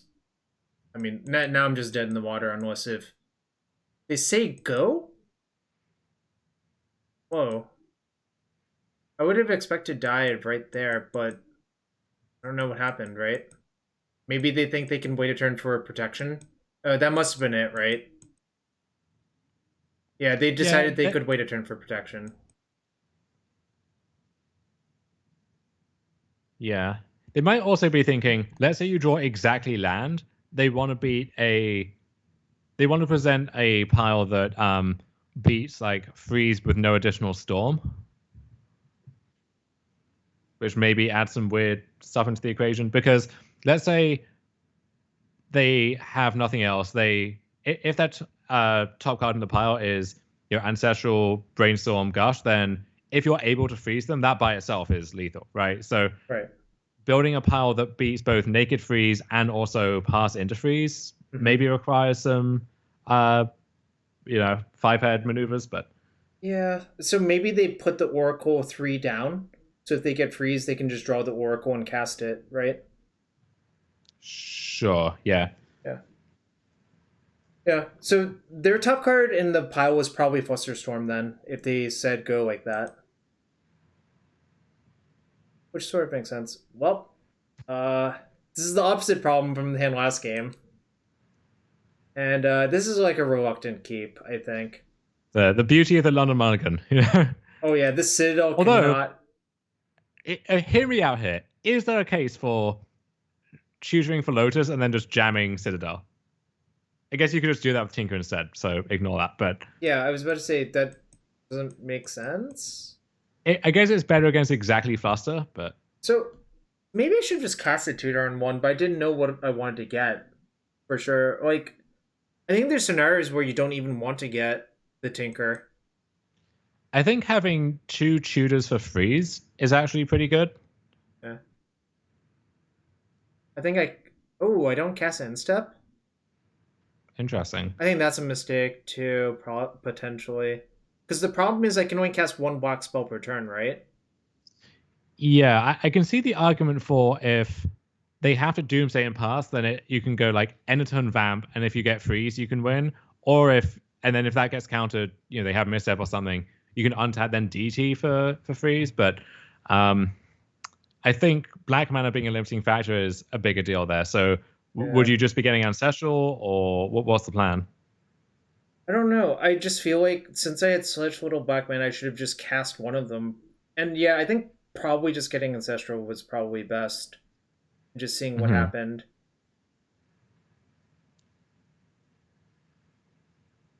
I think this is fine. And the Git probe is actually kind of nice.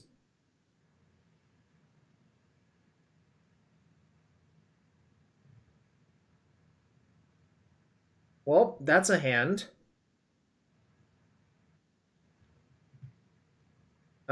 That's a lot of shit to work through, isn't it? Oh, jeez. That's a whole lot. The real problem is they can just jam Necro this turn, basically not fearing much because they have the Force of Will, right? Yeah, Necro is such a scary card out of Doomsday because there are so many lines you can take that can beat Doomsday but just can't beat Necro. Right.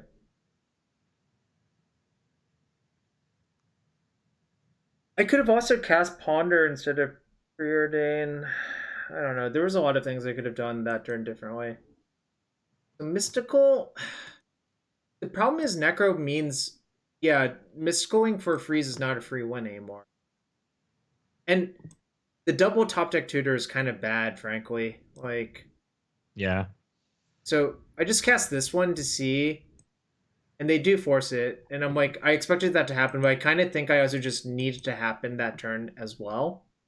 If I cast just one of these, they'll just misstep it, Or they might just let it resolve, like, frankly, because I'm down a card, right? I don't know. Kind of interesting what I expect to happen.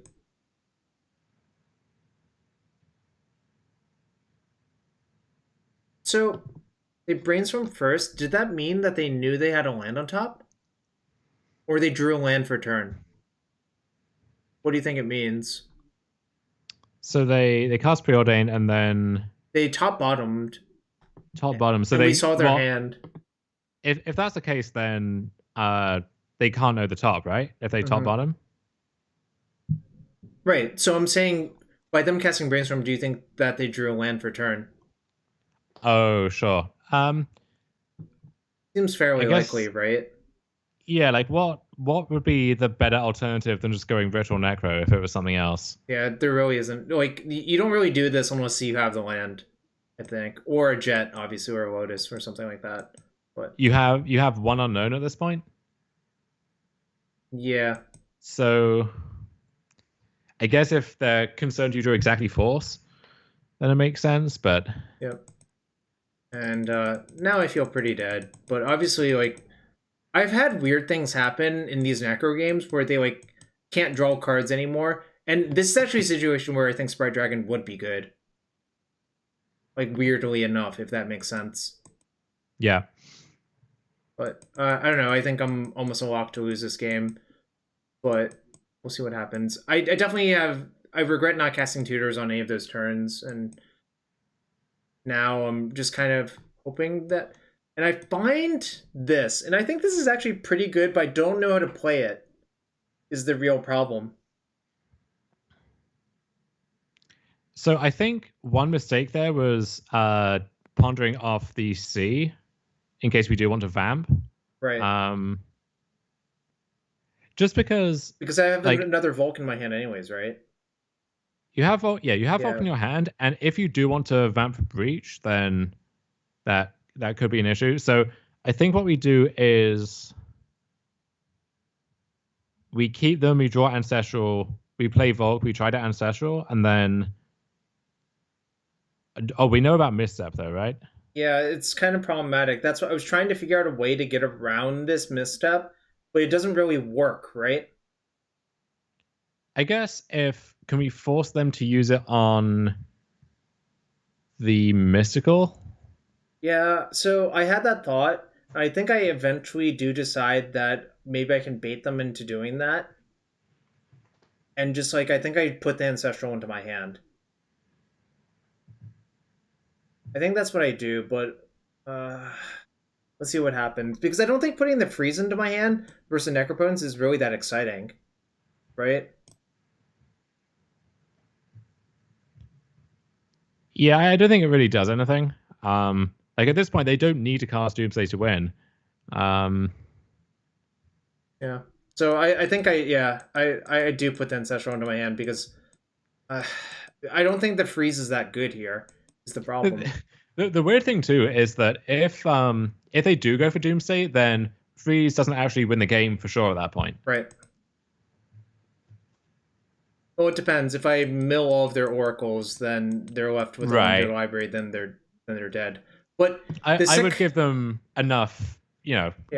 credit at this point not to do that. But also they doomsdayed and they get to just draw the first card off their pile for free, which is kind of sick if you think about it, right? Yeah. So here I respond and see what happens. I think I do take the freeze, but really I cast that to hoping to bait out the misstep, but they didn't fall for it. So really unfortunate because like if I just but maybe there's a world where if I had stacked it differently and put Pyroblast on top, I draw Ancestral plus Pyro. They put Ancestral on the stack, I untap, just Ancestral Pyro them. Wait, maybe I should have just Vamp tutored for Pyroblast or Fluster on my upkeep.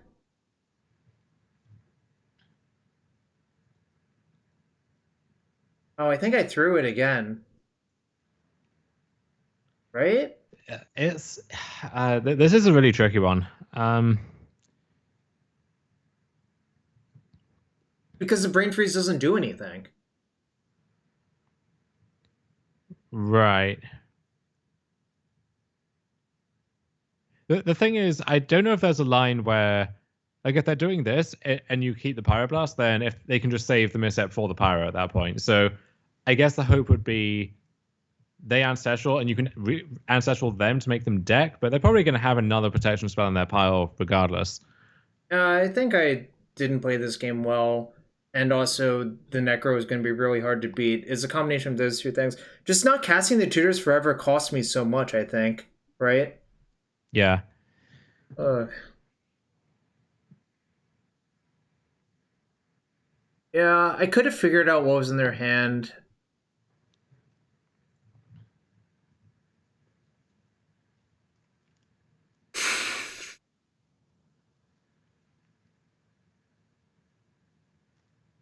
Yeah, I'm pretty convinced I could have played this one better. Obviously, just not casting the tutor forever cost me, and also putting the Brain Freeze on top versus their Necro didn't make a lot of sense. What if I just had put Pyroblast? And also, mysticaling for the Brain Freeze in the face of their Necro also doesn't make a lot of sense, right? Mm-hmm. Just a comedy of errors, I think. I think we would probably snookered this game regardless, but Yeah. you know, obviously you want to find the line that gives you the best shot to win somehow. So my opponent was concerned about Bolt, except that I didn't leave Bolt in my deck. So, I don't think Bolt is particularly good in the matchup. Like, obviously, there's weird corner cases where it is good, but Bolt is the same thing as Pyroblast here. It's just another card that has to be countered, right? Yeah. So I don't know. Oh well. Sometimes that's how it is. I think my brain just fried that game. Like, I did almost nothing correctly, but I'm not even sure I could have won despite that. So, round 6, Discover N. We know what the deal is here. It's another Doomsday matchup, but I think my deck decides to make it easy for me instead. Well, if you play Vintage, I mean, I'm not mulling this hand like on the play. I think that's ludicrous, right? And it's this hand tells you what to do, right? It's like if you'd won the last round and you were paired against Discover N, is oh my god, why? But now that you're out of top 8 contention, it's like, oh well, you know, you get to play against one of the best Vintage players around. So I miss this is like a miss, but Flusterstorm's actually pretty good in this matchup. So I'm not even that sad, right? Yeah, I'm perfectly okay with that.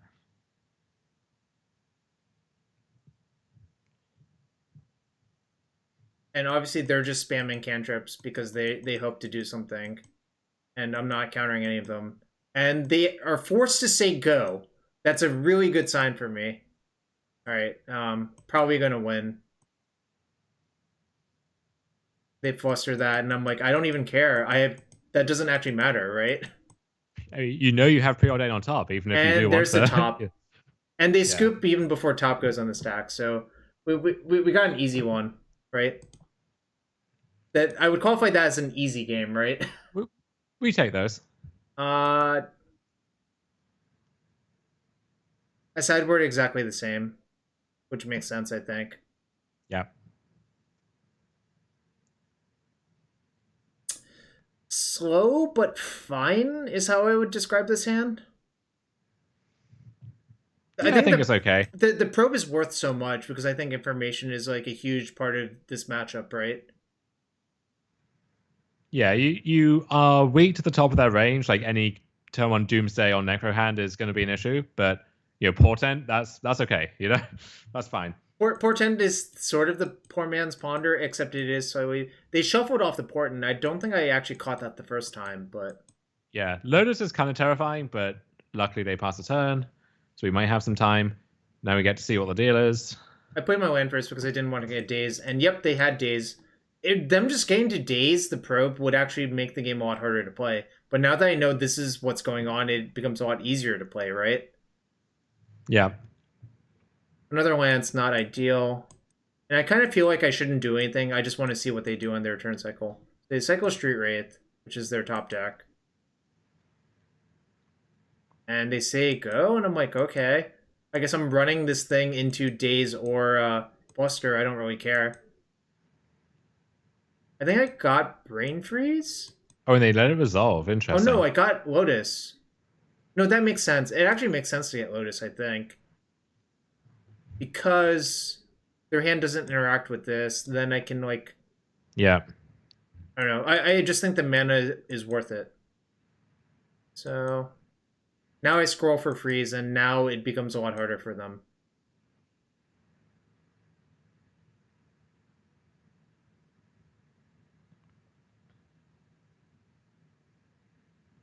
I'm pretty sure Discover N is Japanese.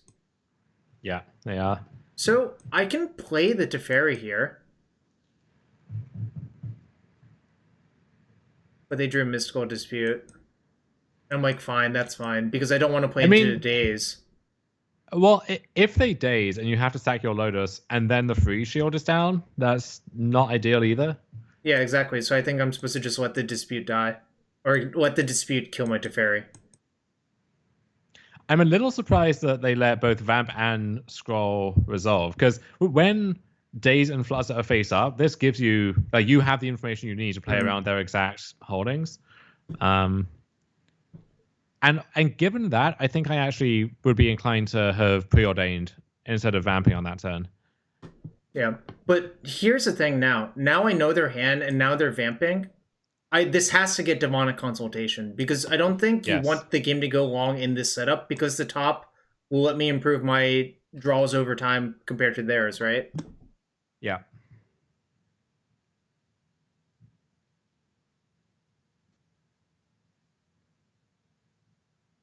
So they play Oracle. I look at my top three because I want to get the info, and the Force is like actually decent. I Force. They Daze. I pay for Daze. They Consult. And I think for a little while, I'm like, okay, I guess that... And do they have any unknowns? No. So what's going to happen is they'll have Flusterstorm. So wait, their hand is Fluster and... Wait. It's Fluster and the land that they returned from Daze, right? Oh, sure. Yeah. And they Fluster the Force, and then I have them snookered with my Force of Will on top. Because I obviously just Force Oracle and they're dead. So I got a free one because my deck cooperated. But otherwise, you spinning the top leaves you dead, right? If you don't find a Force. Because I have one less mana? Yeah. I wasn't supposed to main phase spin the top, actually, right? Yeah, that was actually pretty egregious. Okay. All right. Thank you for pointing that out. Don't spin top, count mana when most of deck is known. Jeez. Well, it's worse because like we know exactly what they have as well. Yeah, exactly. And I know they're vamping for demonic every time. Actually, I didn't know that they had the vamp until I had already tapped mana for top, right? Wait, no, you topped on their turn, didn't you? No, I topped on my turn, right? I'm pretty sure you topped on their turn in response to Oracle. Oh, yeah, I messed it up. That was really bad. So I actually just maybe killed myself for no reason. Oh, geez, that's really bad. Okay. Oh. Never punished. Not like this, indeed. Not like this. We had all Ds anyways. So before this match, I actually looked at my opponent. Their last deck on Goldfish was Black-White Opposition Agent with Luminarch Aspirant. I'm like, oh god, not like this. Don't let me lose to Opposition Agent Black-White pile. Oh my. Yeah, that stuff is like whatever, and I'm like, ugh. Like, probably mulligan? I kept this? Man, I shouldn't keep this versus like anyone, but now they go Trop, I'm like, oh, this hand's actually better. And I'm like, oh, it's just Bug. But my hand's not that great versus Bug either. So, I don't know. So if you tutor for Lotus, you can cast Citadel on 2, and I think that's what I'm going for here. Or you can do this first, actually, right? Yeah. Because this actually leads to a turn... Well, Or you could just, yeah, just well, draw sure. it. I think I actually tutor to try to set up um, a protected citadel, and it works out a lot better for me, right? hmm Because if I just cast a citadel, I would have gotten blown out. Uh, So hold on. From this position, I shouldn't have gotten this. I think I should have just gotten another yeah. blast. Or I'm thinking maybe you get Breach because you go for Citadel, and then if that resolves, you're probably in good shape. If it doesn't, then having a second threat is going to be a big deal. Well, And so counterpoint to if it's that, bug, yeah. the death rate eats the demonic, right? Oh, sure, So sure. I think getting breach doesn't make sense. I think getting this was an error, but that's completely unrelated. I guess one issue though is if you get blast, then this is another thing that can happen. But if you Yeah. get blast, then you you're still weak to force of vigor or stuff like trophy. Yeah, but actually, it turned But out playing the Lotus out was a huge mistake because of this. I didn't think about it, and then once this happened, I'm like, wait, playing this out was just horrendous because this is like such an obvious punish that can happen, right? yeah, And yes, they figure out that my Lotus is worse as an elk than, well, at least that resolved. So here I'm just kind of hoping that, and maybe this was a pipe dream. I was hoping that they killed my Lotus so I could set up a kill instead of just casting Breach Ancestral. Maybe I should have just done that, right? are you once they Oko your Lotus, are you meant to sack it in response just in anticipation of breach? I mean, That's it possible, feels so actually. bad, That but might have been a mistake, right?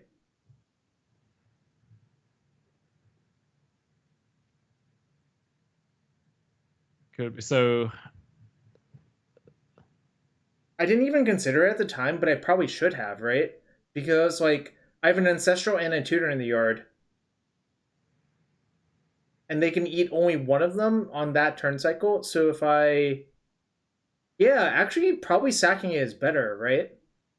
and crucially, they can't eat Lotus at any point either. So Right. yeah, I think it was probably supposed to just sack it and cast Ancestral off of it. That's what I was supposed to do, yeah. right? Yeah, that was a mistake. All right, hunt count. Because this is just kind of worthless to me, right? This is not going to kill this in a timely fashion. We know how that song and dance goes, right? It doesn't Yeah, work. Oko is just invincible. You know, it does not die. I'm still hoping that somehow, like, my Lotus gets killed, but it's so unlikely. And I'm like, oh my god, what the hell? So they're still playing Opposition Agent. They really like this card. I think I cracked both my fetches in response because, like, what else am I gonna do, right?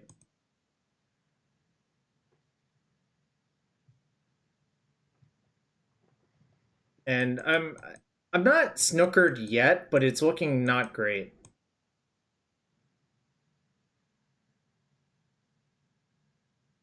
Yeah, there's only two UC. It's three Volk, two UC, two Tundra. But I didn't want to get a second Tundra because I have Mox Pearl.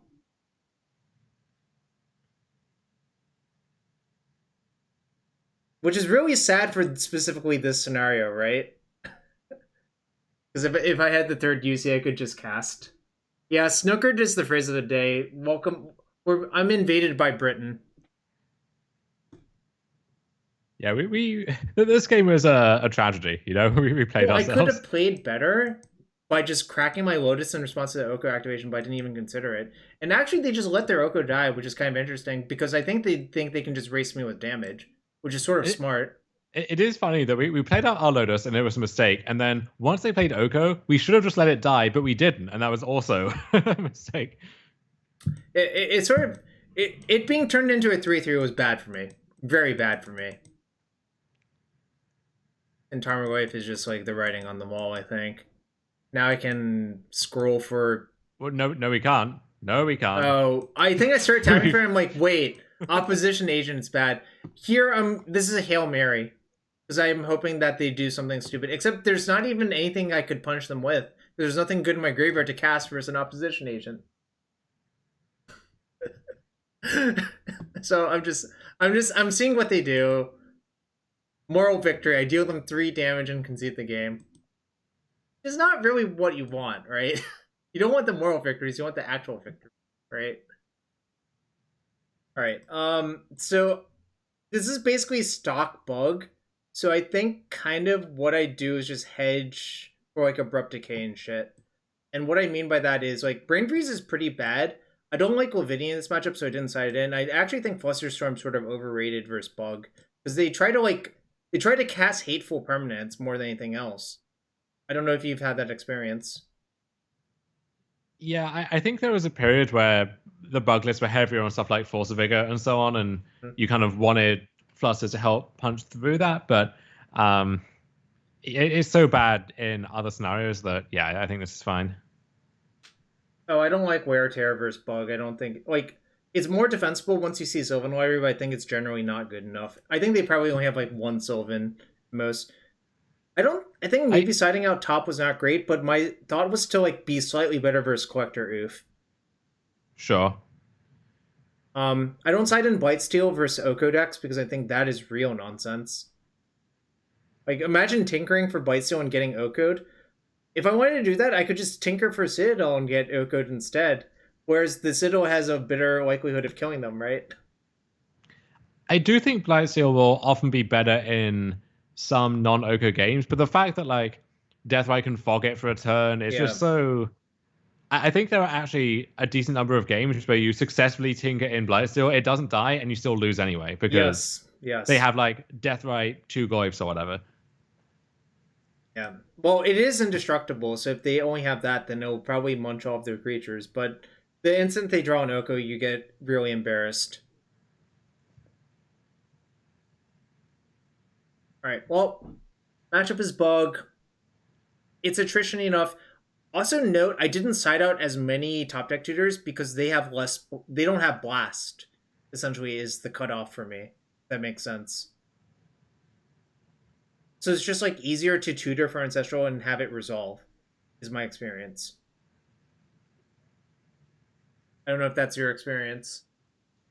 Yeah, I think the hand is fine, and I think that's a good line to take with it. Well, also, I guess you were leaving in top deck tutors almost no matter what, so. All right, and I'm like kind of thrilled by this because look at what I did, kind of by accident. This is good queen sideboarding, right? Got him. Got him by accident. I mean, I would rather have this versus that, but you know. This is why Teferi is kind of nice too, just having it out to people who try to get you like this. Yep. I mean, honestly, this just looks like they have one less card in their hand to me. That's what it looks like. I'm like, and this hand's not even very threatening, is the nice part. I mean, it's sort of annoying, but it's not really the end of the world, right? Yeah, the hand isn't really doing anything at the moment. Yeah, I mean, if they draw a single Tarmogoyf, it's kind of scary, or an Oof or something like that. But I don't know. This is not the best draw versus that hand, if I could say so myself. But I think I can just cantrip into stuff. So Force is interesting. And the second Preordain is interesting. Do you keep both? I kind of want to keep both and try and build towards Mentor. Instead of Tinker? Yeah, I mean, it's going to be tough to resolve Tinker through Fluster. Right. But I mean, with that in mind, getting anything through Force plus Fluster is going to be an issue too, but then that makes them spend all their cards, so maybe that's okay. Right. So I think I keep both, but then what's the plan after that point? Right, exactly. That is the real question. I think I keep both, draw Preordain, and then Preordain now. I think that makes sense. Yeah. Oh, look at that. You read past Jarvis's mind. Now it's more interesting. I don't think the extra blast is all that appealing. Yeah, I think exactly one blast is good, but beyond that, I guess a bit hairy. Think probably bottoming the blast, keeping the force still makes sense. Yes. Whoa, I bought them both? I don't hate that either, honestly. Yeah. Because if you're going to set up a fight over mentor, then you need firstly a white source, and then secondly, probably another land beyond that. I guess I was kind of thinking that I could just cast all my spells and make them counter all of them. That breach is like kind of a kick in the junk.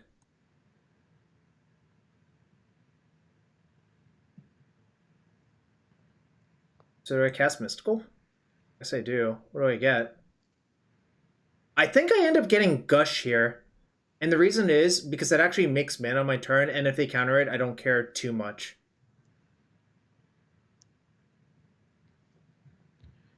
Yeah, I like that. Because also you can Gush through a Fluster.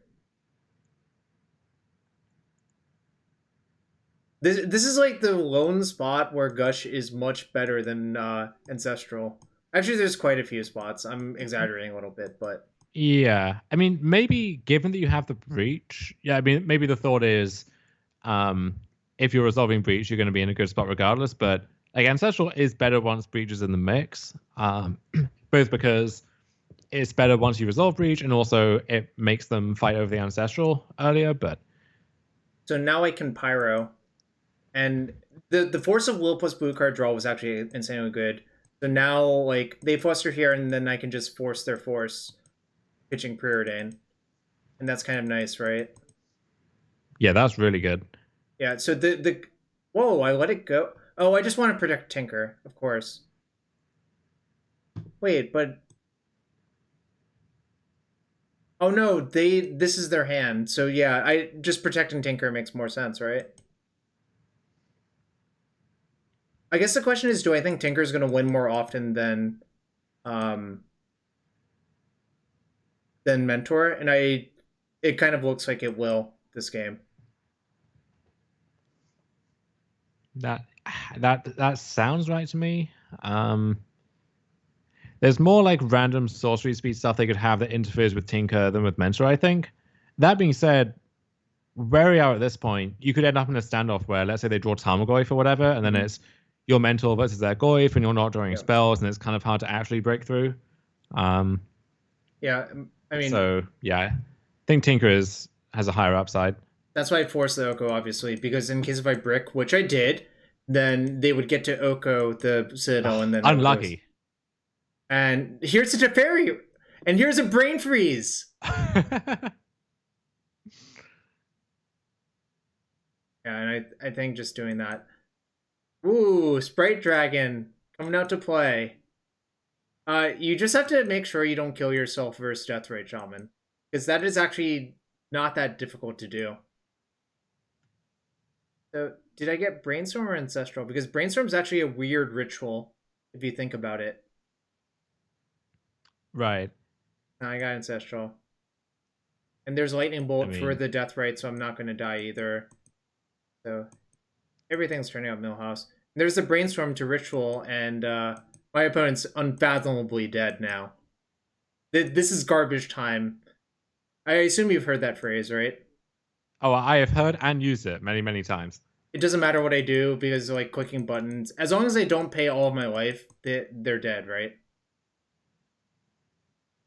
Oh, that was a nice free one. And the Petal lets me go infinite with Brain Freeze, for those of you who are wondering. That's why my opponent conceded. All right. This also, even if it didn't, they would just be completely in a body bag, Jarvis, if you've heard that phrase before. I have. Do you think the Brits invented that phrase? I mean, we invented English, so, you know. Well, actually, hold up on that. Maybe we didn't. Not gonna commit myself to anything I can't back up here, but... You got to leave the linguisting to the linguists. All right. Actually, given our history, very good chance we just stole the language from someone else. But yeah, I was thinking that. Don't need to go deep in the weeds there. But anyway, so against Bug Pile, I think I changed it on the draw and sided out 2 more top deck tutors. Does that make sense? See, so obviously I like these more than the average again, but the reason I like them in particular is against Bug. Basically, none of your plans is completely reliable because there's always something that can interfere with it. Right. But so like the breach plan is going to be really bad against Leyline, and some other stuff are really good against, the Oko, Goi, Flusterstorm draws. Likewise, Tinkerplan going to be really bad against Flusterstorm, sometimes bad against, Oof, Oko, but is going to beat other stuff. So I think, given that you can never know reliably what types of draw are going to be good, having especially Vamp to like line up the other one there's a big argument for that. Yeah, so maybe I should have left one in over like I don't want to cut Pyroblast because I think that's too important versus Oko and Narset and Leovold. Yeah. And the second Lightning Bolt is extra important because now I've seen my opponent play his freaking Opposition Agent, which is actually another reason to cut the cards. Because imagine getting one of those top deck tutors, Oppo Agent, the game actually is just like quite. Oh, I guess it's the same as getting Demonic Tutor Oppo Agent, so it's like pretty bad. I think my compromise would be leave Vamp, but maybe not Mystical. Yeah. Just because Vamp can also get Mentor and so on. Lotus. I guess I could cut it like a top for it, but it's kind of close either way, I think. Yeah. All right. Anyways, let's see what happens. Well, there's a plan here that beats Leyline of the Void. So. And also most other things. Yeah. Oh, you love to see it. I don't know if I love to see it, but it happened. So now we just really want to draw a blue card at all costs? And my opponent is Brainstorm locked. Bang! So obviously now we just jam. However, if we didn't draw a blue card, are we waiting there until we do, given that they don't have a reshuffle effect yet? I think I would have, yeah. The difficulty there is you don't want to get flustered. Right. Which you can, in theory, I mean, I guess you don't really want to play out Mana Crypt if the plan is to get Citadel in a few turns, but... This is kind of funny. If you look at the board, would you ever expect them to play? But it's actually still correct for them to play it because it makes the Citadel a lot worse. Yeah. It just is very funny the way the game is lined up. It's also pretty great that you can actually crack your fetches without worrying about freeing up the Deathrite Shaman to make mana. Right. Oh, and Teferi is so nice. Here's the thing. I don't think I'm even supposed to Teferi this turn cycle. I should wait until the next turn, my Time Walk turn, to see what I should bounce with Teferi for more information. I agree, yeah. And that's a small thing, and I correctly... If you think about it for 5 seconds, it's pretty obvious that's correct, but you do need to spend those 5 seconds thinking about it. Pyroblast, you just cycle on some random permanent, I guess. It's like... Oh, I just drew the Pyro by bouncing the... I think bouncing the Leyline actually makes sense. Because I think I agree. Pretty close to Breach shenanigans of some sort. I think you are meant to Pyro on upkeep, though, right? To clear that. My top card was Pyro after I drew. Oh, after you drew. I drew Tarn for turn. Yeah, okay. That makes sense. Yeah. And then the question is, do you Teferi to clear it off? Maybe I should have just cleared it off with the Pyro. Yeah, I think you Pyro first. Yeah, okay. That maybe is a mistake. It cost me 1 life to draw a card.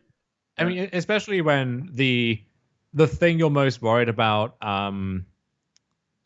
the blue card you care most about would be a force from this spot, right? Mm-hmm. And so, and that's locked out by Teferi anyway. So yeah, I think you're basically cycling a card for 1 life, which I think is worth it. Yeah, y'all want Spargan. Sad. Well, Brainstorm fantastic here, though.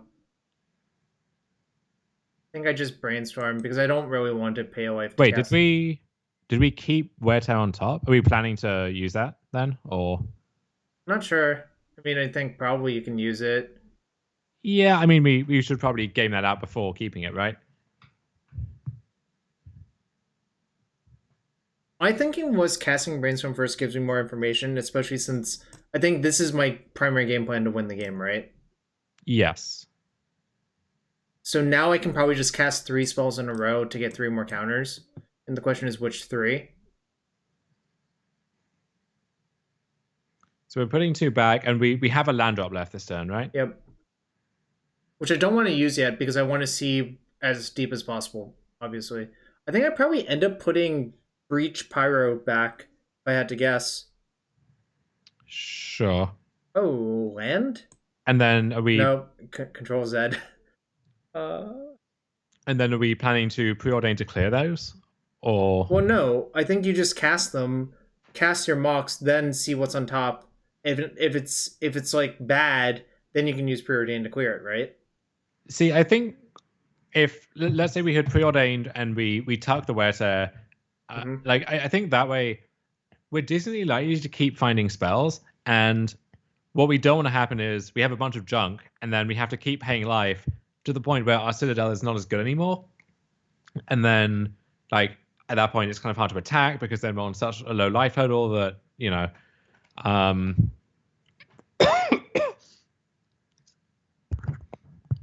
so excuse me. Now that we're here though, I really want that jet is a thing.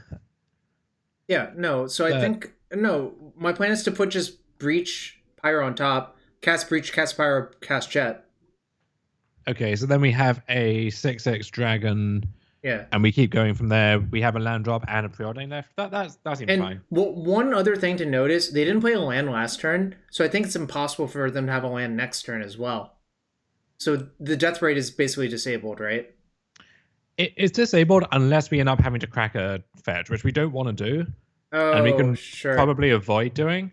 But yeah, we should be fine. Also, it's nice that Breach lets us brainstorm again from our graveyard if we want to. Right. That's 6, and then... Top is not actually good here because of the Null Rod effect. Right. So it actually is getting kind of close. But what about Lightning Bolt? We should have... yeah, that's good. I was holding priority. Okay. If that's what you were about to say. Yeah, so... And now they're just dead because I think I just bolt them out. Or maybe you just draw 3 cards first. I don't know. Jarvis likes value. And now I demonic for Lotus, and it's like... You just have to be careful not to cast that Sprite Dragon. Yeah. Yeah, I told you about the time where I was playing like a Doomsday Storm list that the Zoomers came up with. Yeah. And I had Citadel in play, revealed Doomsday, set up like this Galaxy Brain Doomsday stack, and then somehow got myself in the spot where my last card in deck was Tendrils, and I was on exactly 4, and I clicked it, and I lost the game, and I couldn't figure out how. And then I was like, oh, that card costs 4, and I just killed myself from a spot where, they were dead any number of ways. So, I mean, to clarify for everyone here, my opponent was probably dead with Citadel, but I could have probably played it a little bit more tightly with that Citadel. Is what we were trying to go over / optimize. If that makes sense. And that was 7 rounds of Vintage, I guess, and I went 5-2, which was good for 21st. This one was actually particularly small because we were exactly at 127 people, and if you know the round math, 129 is the cutoff for the next set of rounds. So got 21st, but I think 5-2 snuck in, but obviously it wasn't me because I lost too early, round 3 and 5. Never lucky. Oh, I think I was plenty lucky in the tournament, but I could have converted better / sideboarded better. I think particularly that game 3 versus Doomsday, I could have done things very differently, and maybe, I don't know, maybe if I bamboozle my opponent, I win, but it didn't end up working out that way, right? How did you feel about the deck afterwards? Did you? I guess let's do a postmortem now. If you didn't, I think maybe it's not exactly perfect, but I think just playing Tinker in your Breach deck still makes sense. Is how I would put it. Sure. And maybe you want one more artifact. Maybe you want slightly different spell selection. But I think the idea of playing I mean, so your mana's not great. I will admit that, and I think that's the downside to playing 4C, right? Your mana tends to be a little bit more unstable. I think I'm willing to sacrifice that consistency for a little bit more power, because this deck is a lot more powerful than Jeskai Breach, which Nico Boni made top 8 with. Congrats to him. Absolute monster if you don't recognize the name. That guy, if you Shia Khan, right? yeah, but also if you just look at his Evo project, he crushed so many limited events, except now he's retired and only plays on MTGO playing Vintage. I remember back in the day when I used to do like PT fantasy drafts. Yes. He was always someone who you could pick up for free and would actually do pretty well quite often. So Oh it yeah, was yeah. a nice little hack. I think I looked at his PT match history. It was like 196, 110, and that doesn't sound insane. And then you remember it's the PT level, and then you realize this person was actually a monster at the PT level, which is completely correct. Yeah, and that's why he does well in Vintage as well. Even though like I kind of look at his deck list and I'm like, wow, this looks so underpowered, and then I just see him winning all the time. Like maybe I'm the dumb one. I don't know, question mark, but I don't know. Usually plays like 3-color decks, and I usually just play the 4th color because I can't really fathom playing Breach without tutors, essentially.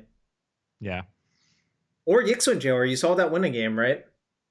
yeah, absolutely. So it sounds like the deck is roughly where you want it already. Yeah. If are there any changes either you think are right in the abstract, or if you were going into a field that was maybe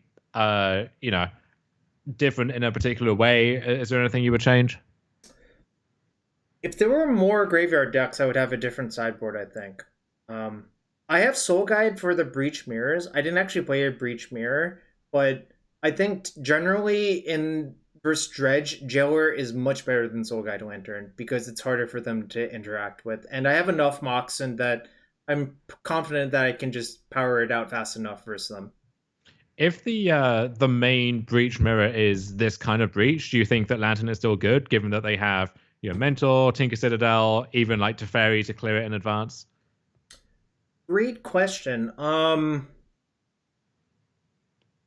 Probably still sided in, but it's hard for it to be that bad is the thing, right? Because you can always cycle it for 1 mana. It gives you a little bit of protection, and I think a lot of people who play this style also play Mystic Sanctuary, so tagging an Ancestral is sort of helpful as well. So I probably still would play like one at least one, if not two. Obviously, it is. I mean, it's awkward that there are some Breach turns they can build towards, but Lantern doesn't actually interfere with anything. right. But yeah, I mean, it's going to be good most of the time. Well, hold on. What does a Breach turn where Lantern doesn't interfere with them?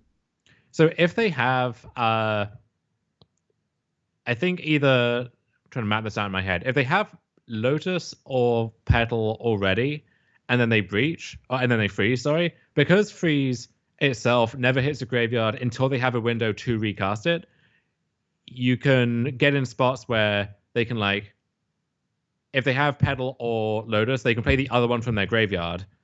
And if they have enough mana, if you land them in response, then they just play the freeze and keep going. Yeah, so I think if they have a lot of resources, they can play through a single exile all effect. But I would need to actually work that out. But a lot of the time when you play these mirrors, it's actually, if they have a lot of mana and they have Breach and Freeze, it's likely you would have lost anyways. Right. I think because the way that happens is they've resolved a bunch of card drawing, right? Oh, Yamakiller with the big raid. Yeah. Thank you. Big raid. We're discussing the end of the Vintage stuff. Thank you for the raid though, my friend. And we're just talking about if Soul Guide is that good versus Breach. And I think it is in the low resource games, and those are common enough because everyone has a bunch of blasts and flusters post board, right? I guess so. Yeah, it's yeah, so the deck looks pretty clean as it is. I guess if, like, let's say you expected a lot of shops, is that a matchup that concerns you in general? And then would you just add more sprees to the board, or is there some mix of other stuff you might want instead? depends on the exact shops list. The one where I actually played against shops a bunch as this sort of deck, my only difference was I had a second wear tear in my sideboard, and I think I beat two shops players in that tournament. But like, I would say the matchup is probably even, but it really depends on who wins the die roll. I think a lot of the time. Yeah, Weta is really nice against combo shops in particular, Yeah. where like Leyline is one of their main defensive cards and also a combo piece. So being able to tag that and something else at the same time is really nice, or like just the Leyline if that comes up. Mm-hmm. Yeah, I think there's a lot to like about wear tear, but I don't think I didn't feel like it was necessary to play two because it is a little inefficient on the shatter side, which is I think generally the more powerful side of it. Yeah, I feel like against shops, just 2 mana destroy an artifact is not actually a good card, and Right. so you need. It's a nice thing to bring in if you already have good stuff and you're just making some marginal upgrades, but Yep. it can't be part of your shop's plan, so to speak. No, Shattering Spree is definitely my plan, even though like we saw it not work out that well versus Tommy, but I think that game was sort of a weird anomaly. But also my hand wasn't great. I only kept because it had two sprees in it, and then I just had no mana by like turn three. Um, so I don't know. Sprees my definitely my plan. Sprees and dragons plus bolt is sort of my plan. Just try to like get aggressive or tinker for Colossus, obviously. Hmm. Someone say shops. Yeah, someone did say shops. Oh, Stu. is it Slasher? No, it's not No, Slasher for a it's change. Stu. Stu, do you want to say something about Mishra's workshop? This is your time to shine, Stu. And is it that it should be banned or restricted? I'm sorry. Forgot what we were talking about here. Hey, they banned a card once in Vintage. It was very recent. Charizard. Oh, Lotus. Yeah, Yeah. I'm not not even Charizard. trolling. It was Luris. Have they unbanned Charizard yet? I don't know. I actually don't know. But yeah, we have one sub, a bunch of follows. Thanks for the follows. I have to open a chest for that sub because that's how this stream is. I want you to give commentary on the card I open. Okay.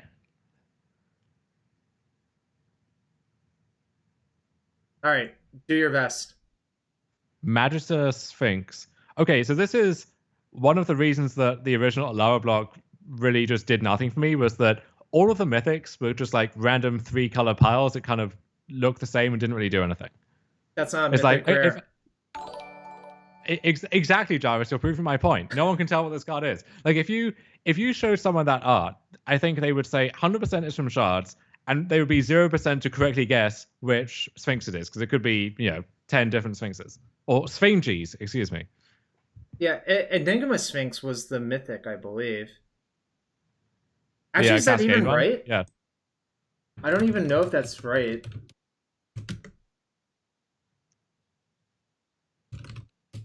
That might actually be a rare as well. I'm trying to check, but I'm failing.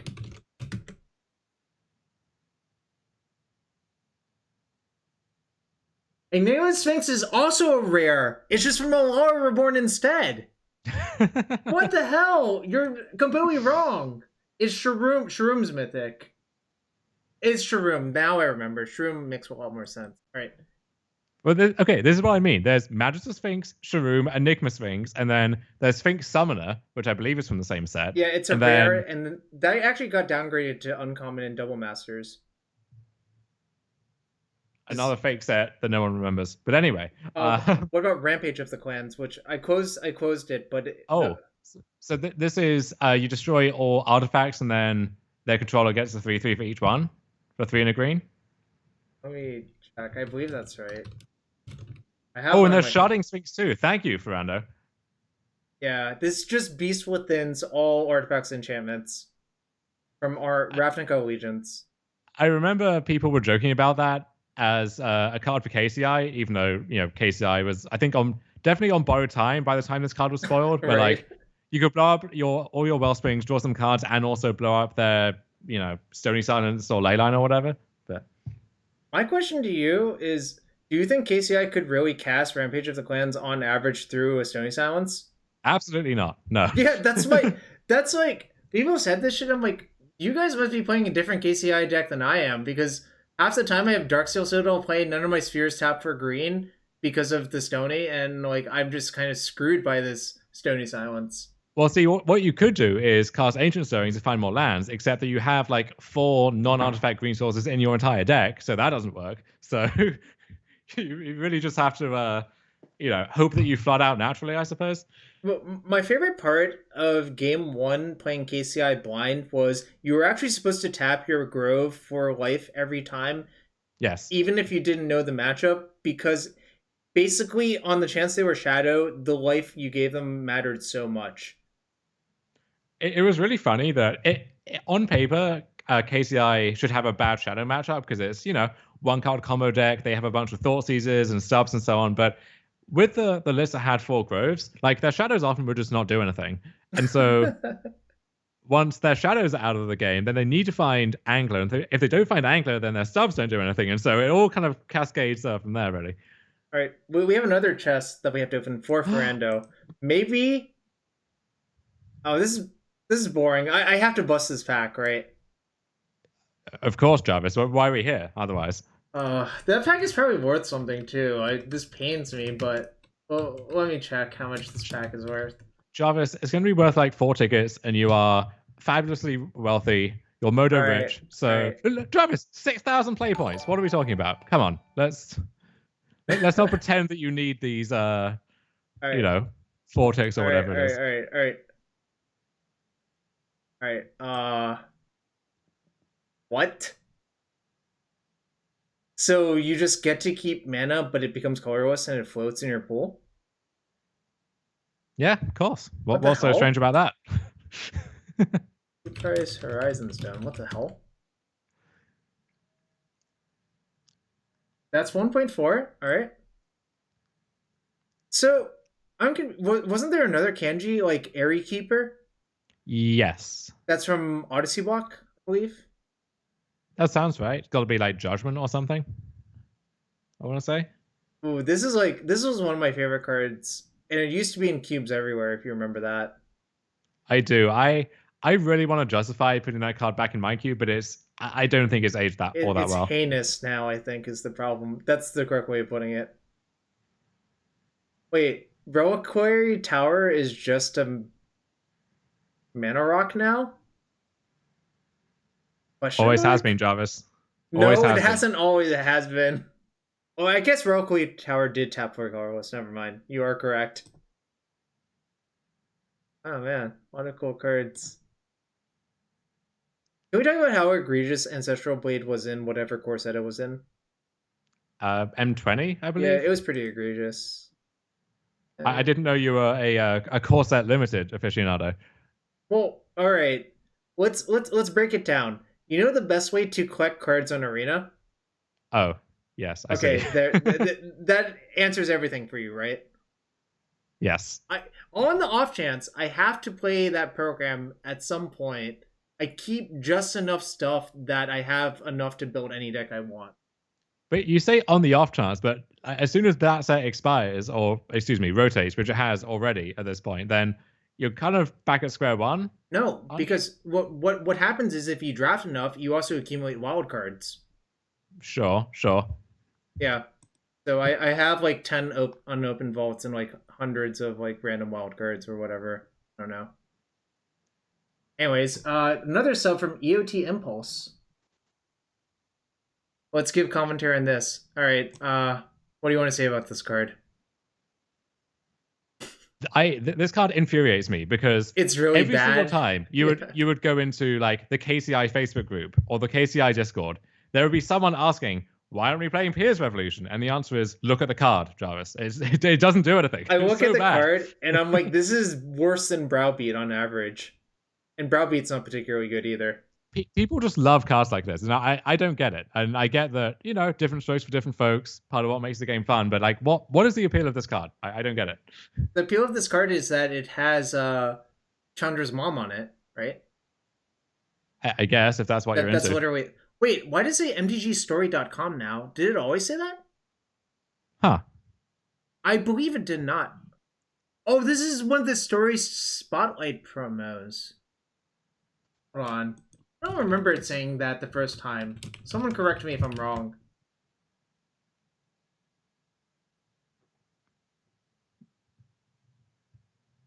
You know what? It said it the first time, too. I did not remember this. I don't think I ever read the card closely enough because I just assumed it was bad. I don't know if we're just like Mandela affecting this into existence or whatever, but I don't remember that either. Let's Google. Because I find it really okay. You know, I'll give a plug to your employer. Let's see what Star City Games says about it. They have the T on it, right? Jarvis, where did you learn the phrase "the T"? From you, the British. Have you been watching RuPaul's Drag Race again? No, I don't even know what that is. You know what? This has always been on it. It's so weird. I really just literally don't remember this.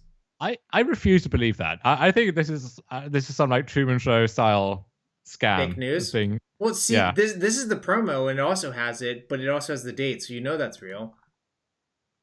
I actually wonder. Okay, my leading theory now is that these images are not the actual card images, but they get like auto populated from something else. Okay, fine. But you know what we can do? All right. Do you trust these to be the real copy of the card? I guess so. Because they all have this stupid thing on it. Oh God.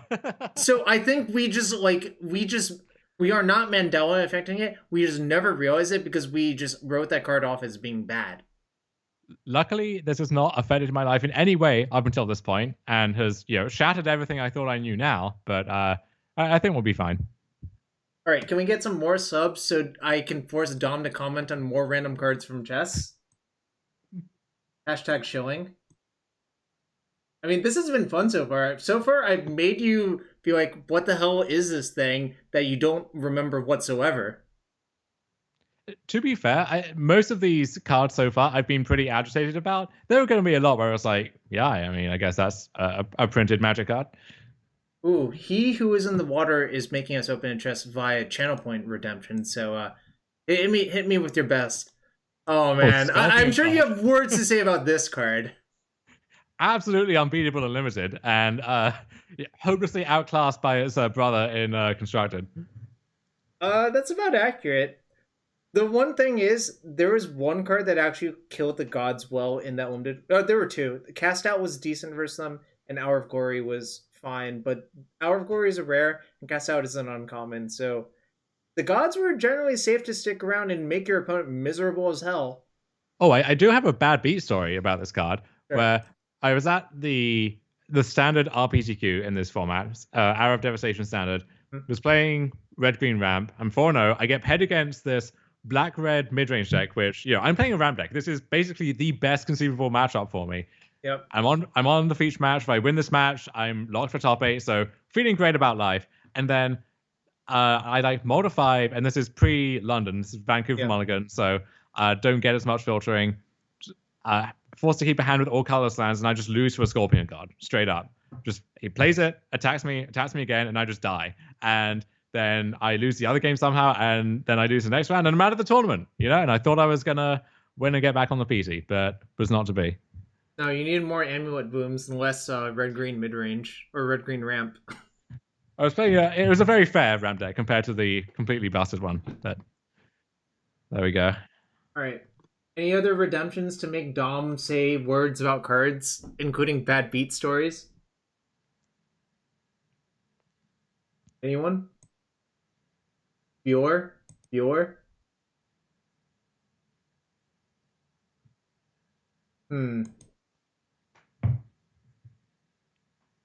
Oh, there were two redemptions, so never mind. You'll have to come up with another story for this one. Oh my god. The petroglyphs.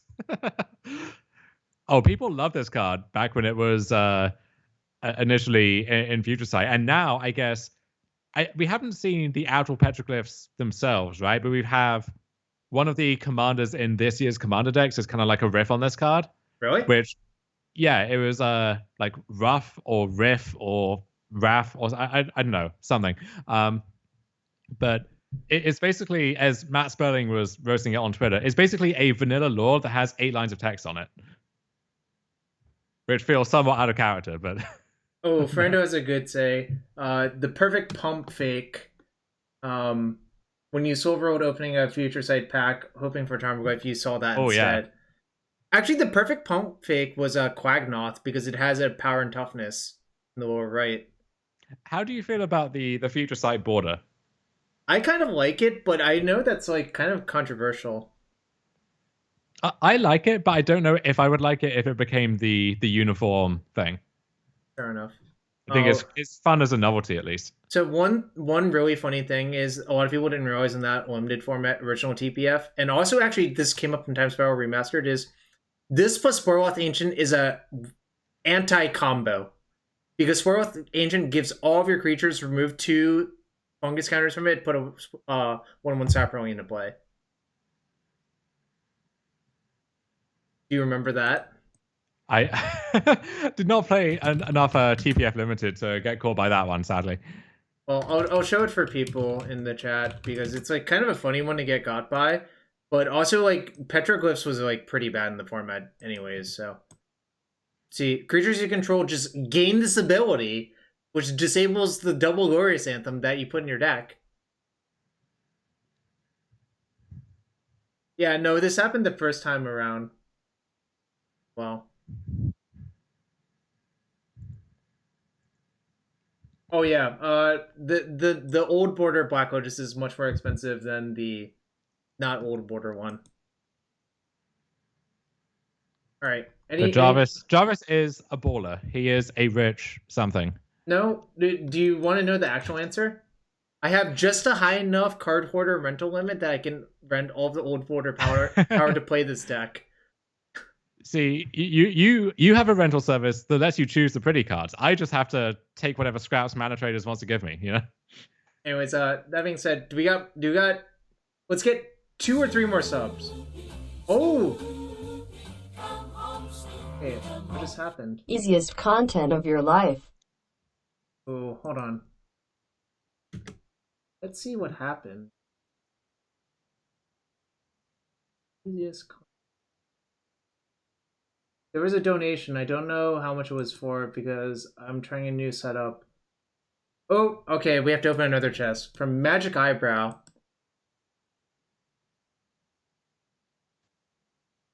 Okay. You have a lot of good stories about this one, Dom. You have to. Oh, fuck this card. Jesus Christ. It's... See... The thing about that, why did we open this? Whatever. Okay. The thing about this one is, like, this is a bad card. You should not put this card in your deck. It has very, very niche and very specific applications, but people love this card, especially people who don't know how to control themselves, love this card. And in particular now, because Aspiring Spike loves this card, who in general, you know, talented deck builder, someone whose brews I'm always interested in checking out, he loves himself a Set of the Wreckage, and so all of his control decks have a Set of the Wreckage in them somewhere, and so everyone who copies his decks, they have a Set of the Wreckage in there somewhere. So you're playing against these decks, and you're like, okay, first of all, this deck should not have a Set of the Wreckage in it, and there's no reason why they should have a Set of the Wreckage in their hand, but I just know. I would bet everything I possibly own on them having a Set of the Wreckage, but I can't play around it, so I have to just shove and hope for the, you know, minuscule 0.0 something% chance that they don't have it. But of course they have it, Jarvis. They always have it. Do you want me to say the only time where I think it was actually correct to put Set of the Wreckage in the sideboard?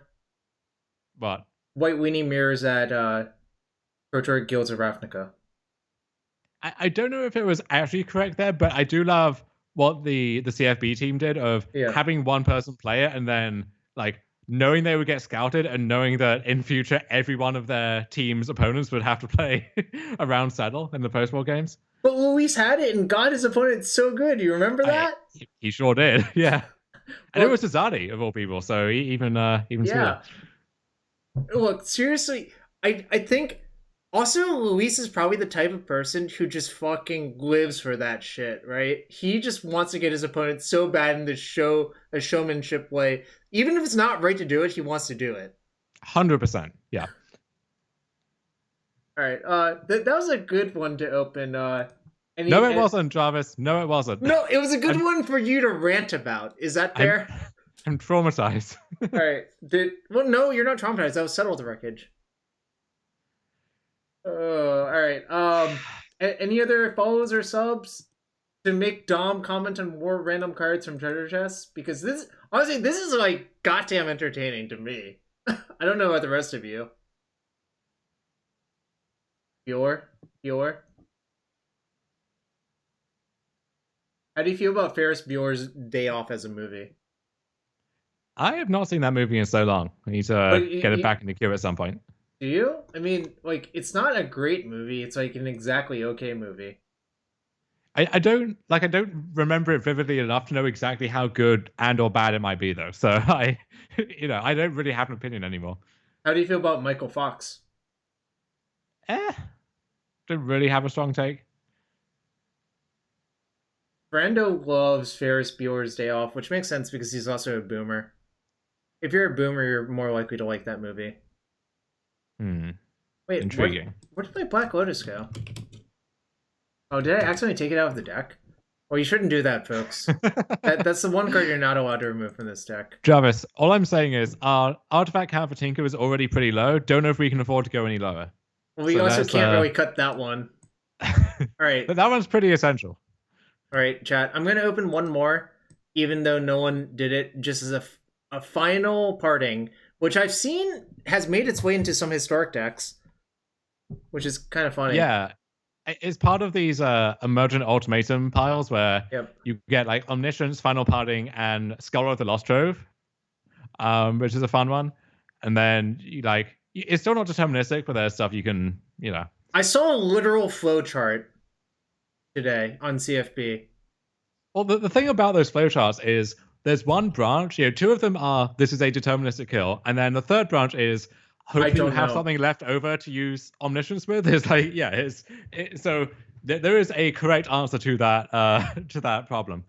Yeah, but you know what? This coming Thursday, it's all down the toilet anyways, because like I'm interested in casting Arclight Phoenix, or rather, I'm not interested in casting Arclight Phoenix. I'm interested in casting Brainstorm and Faithless Loading, and I don't know, probably like Wild Slash. No, that's not in the format, is it? You have Shock if you want it. Shock is much worse than Wild Slash, but not that much worse. If you how do you feel about them holding a tournament that's called the Strixhaven League Weekend before Strixhaven is officially legal, so that a team shows up with a deck that actually breaks the format for that weekend, and within 4 days it's like completely obsolete? It's bad both ways, though. Like, it was such a boring tournament to watch. It's like a dead format because, like, none of this matters, right? Yeah, I had to take an interest in it because I've got the standard showcase at the weekend. Okay. So even though Strixhaven will be legal for that, I don't know if any of its cards will really make an impact there. But so I kind of had to pay attention to that portion. But otherwise it was just it's kind of fun to see Ultimatum clowning on people. But yeah. Strixhaven's a very low power level set, which is why I doubt most of the cards will make an impact in older formats. The exception is like Chain of Smog, BS, like, which is kind of goofy.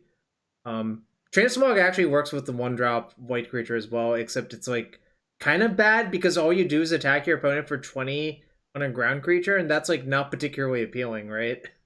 Mm-hmm. The other thing you can do is the Witherbloom Apprentice thing, obviously. Chain of Smog IRL I think is worth a little bit more. On MTGO I think it's like a ticket now, like compared to like 1 cent or whatever. I'm sure IRL is now like $20 or something ridiculous, but I don't know. Well, you know what website we can check for that? Is it StarCityGames.com? I was about to say channelfireball.com just to troll you. Wow. Okay. But $15 for Chain of Smog now. Good lord. 20-0. Yeah, I don't know. $15 is like basically $1 trillion for that card because it's like not very good besides that. That's the real answer. All right. Well, this was a fun one. Obviously, 5-2 is fine. Well, actually, tell me how you did in the tournaments you played this past weekend. Do I have to, Jarvis? Only if you want to. Just give a quick rundown. Say what you maybe should have done differently. I didn't really play many of the past week. I played John Shadow in Modern, just net decked a friend basically. I think was top 64 on that. Not great either way. Right. 6-3 with 5-color Niv and Pioneer, which I know the deck felt fine. I think I threw a match and then got there was another game 3 where I made what I think was a mistake in retrospect, and then everything went wrong to punish me for it. So Yikes. I guess justice, I suppose. And then I played the Team Aluka deck in Standard, just because I thought it had potential, and one of the Zoomers had a list that looked pretty good. Right. Will not be making that mistake again. And I know the people who played it at this league weekend, I think, felt the same way. And I think. I played. One quick question about that deck. I looked at it. It actually looked kind of fine to me, except Luca's polymorph ability seems quite bad in that deck. But I guess Luca's supposed to be a value card in that deck. Well, you get Coma, and the first Coma usually is enough to lock up the board, and then your Luca sticks around and just starts drawing you at least a card a turn. The issue with that deck is that, firstly, all of the Team Adventures decks have pretty bad mana because you need double green, double red, double blue, and you only have Pathways and the Triome to kind of tie it together. And then the Luca deck in particular has these extra inconsistencies where sometimes you draw a Coma that you can't cast and it's basically a mulligan, or you have your Luca as your payoff threat, but they're holding up mana and they have interaction, and then your Luca's going to die as well as your creature. So there's just a bunch of additional ways that things can go wrong on top of the inconsistencies that the deck already has. So I think I'm off that deck. And I know you and I talked about it briefly. You played lands. I'm like, dude, I didn't want to tell you that before the tournament, what you were already playing the tournament, but I think it's kind of a spew to play that deck kind of often. Even though I did see Sam Rolfe being top 8, but I actually had a brief exchange with him, and he's like, I asked him, okay, did you like lands? He's like, no. I'm like, so you just ran hot? And he's like, yes. Yes. Yeah, and I mean, Sam is an incredible player, but I knew registering lands for the tournament that it was a mistake, and sure enough, I got bopped by Doomsday of all things, and I actually beat Omni in the first round, which is also a horrific matchup, but then, was not able to keep that going. You don't want to play against Doomsday or Omni, or basically any of the fast mana spell combo decks are bad. Yeah, I was playing main deck Spheres, which I think actually gives you a lot of equity against a decent amount of decks, but I don't know. I think lands, there isn't really a good way to fix the structural flaws that the deck has. So I think the deck can be good as an exploit, but yes. I think I probably should have played Sneak and Show for that tournament. Yes, well, we had that discussion too, remember? Yeah. And I kind of realized that 5 minutes after, into round 1, but yeah, that's how it goes sometimes. So 40600 asks in the chat, does lands do okay for steps? Yes, it does do well. And the reason it does well, I think, is if you play lands as a control deck versus steps as an aggro deck, you will win a large portion of the time, but that is how you have to play the matchup. You do not want to be the beatdown in that matchup. I did actually lose to depths. That was one of my losses, but it was a spot in game 3 where we both traded off a bunch early, and then I just didn't draw, library loam or anything to really do anything up past that point, and just kind of got bopped. So yeah, that's how it goes sometimes. A few more questions. I'm not doing the pit thing. Well, maybe it depends on how. The problem is, okay, for those of you who don't know what the pit thing is, the price they're charging for this tournament, it's a capped 300-person tournament with an entry fee of $105 that pays out essentially $10K in prizes. And I just thought about that for a while and concluded it was likely to cap, and I'm like, this is not... I kind of feel like they're taking a little too much off over the top. Yeah, I mean, respect the hustle, but yeah, you got to weigh up if that's, especially with that steeper cost, if it's worth it to you. For Rando, I think I will play the set roulette, but it's the day after the showcase, so I probably won't be able to like really prepare for it at all. Maybe we'll be commentating it. Don't Wait, know. Guess we'll it's find out. literally this Saturday? This Sunday. No, I meant the standard showcase. Yeah, it's all this coming weekend. Jeez, so you have to like try to play a new standard format essentially, which honestly, with the power of the Strixhaven cards, it's not that bad. But also, I think Pascal said they were taking the coverage a little less seriously now, if I read things correctly. So I think we're kind of off the hook. Sure. Why would Sneak and Show have been a good choice? I mean, I think that so in terms of decks that have seen an uptick recently, Elves was doing really well, or at least was very popular, and Lands in the wake of the NRG thing, and Matt Brown doing well with it, and people reporting in leagues there was a bunch of lands, and then also the like Mystic Forge combo deck where I think you're probably decent against them, and also the hate that hits them doesn't really affect you at all. So a bunch of decks that are soft to Sneak and Show, and then also just naturally like good matchups with Sneak and Show. And then there's always the issue of Delver, but you can maybe build yourself in a way that's good against Delver. Not quite sure. I don't think JPA has ever really solved that. It's just what I've observed is when JPA plays against those people, he tends to be better versus them. So he finds a window. But I'm not actually sure if he thinks the matchup is favored or not. There's also some other stuff like the Red Prison deck, I think, is fairly popular, and it's Basuta's list, which doesn't have stuff like Bridge or Khan or whatever, which might be an issue for you. It's basically just a bunch of Moons and Rabble Masters, and you clap that fairly easily. Yeah, it just seems like no one's really prepared for good old-fashioned Seek and Show at this point. Yeah, and I mean it's hard to tell because like JPA wins a lot more than anyone else does with that deck. So it's kind of, do you treat his data as an outlier or what is the actual truth, right? Yeah, that's basically a recurring issue with any large enough format like Modern or Legacy, where there are a bunch of decks where exactly one or two people do well with them consistently and no one else can manage to, and that's just this like crisis of epistemology that you just have to grapple with somehow. So maybe you just write it off, maybe you just right.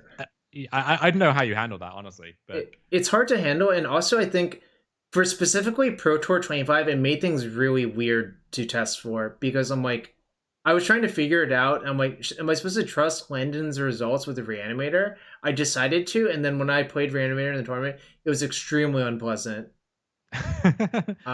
But to be fair, when I tested the deck, I was like, I don't know, I was like 36-4 testing into the PT, and I like played against a fair diversity of decks. Whereas like I think the issue I had with the deck was I was winning a lot of coin flip situations online, and I was losing them in the tournament itself, which is kind of a bad scenario. Like thought seizing my D&T opponent, seeing no surgical, and then next to an Entomb Reanimate and getting surgical. Right, and that's not even a coin flip. It's they drew a 3-outer in their deck or something. Yeah, I mean they could have drawn Containment Priest and it would have been just as bad for me, or like whatever. But it's not great, and that just continuously happened in the tournament. But it also might have been that people just had better sideboards for Reanimator in that PT, frankly. What happened to Reanimator? I think Force of Negation was a big deal.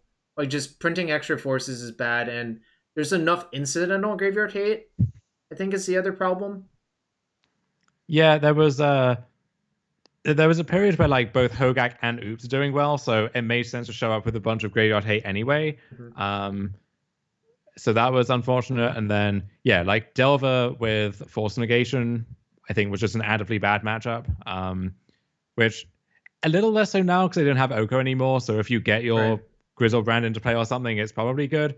But that felt like an uphill battle. I think the deck probably should see more play, but that's going from like 0 play to non-zero, right? So yeah, probably from like 0 to 2%. And Veil is like a little bit of a problem because usually they try to interact on and discard access, and getting your discard veiled is always unpleasant. But yeah, it's probably sort of fine, but not great is how I would describe the deck if I had to guess.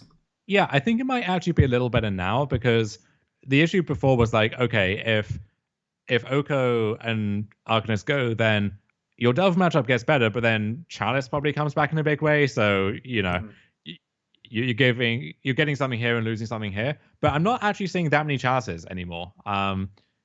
Outside of like the prison deck, so maybe there's an opening to reanimate again. I don't know.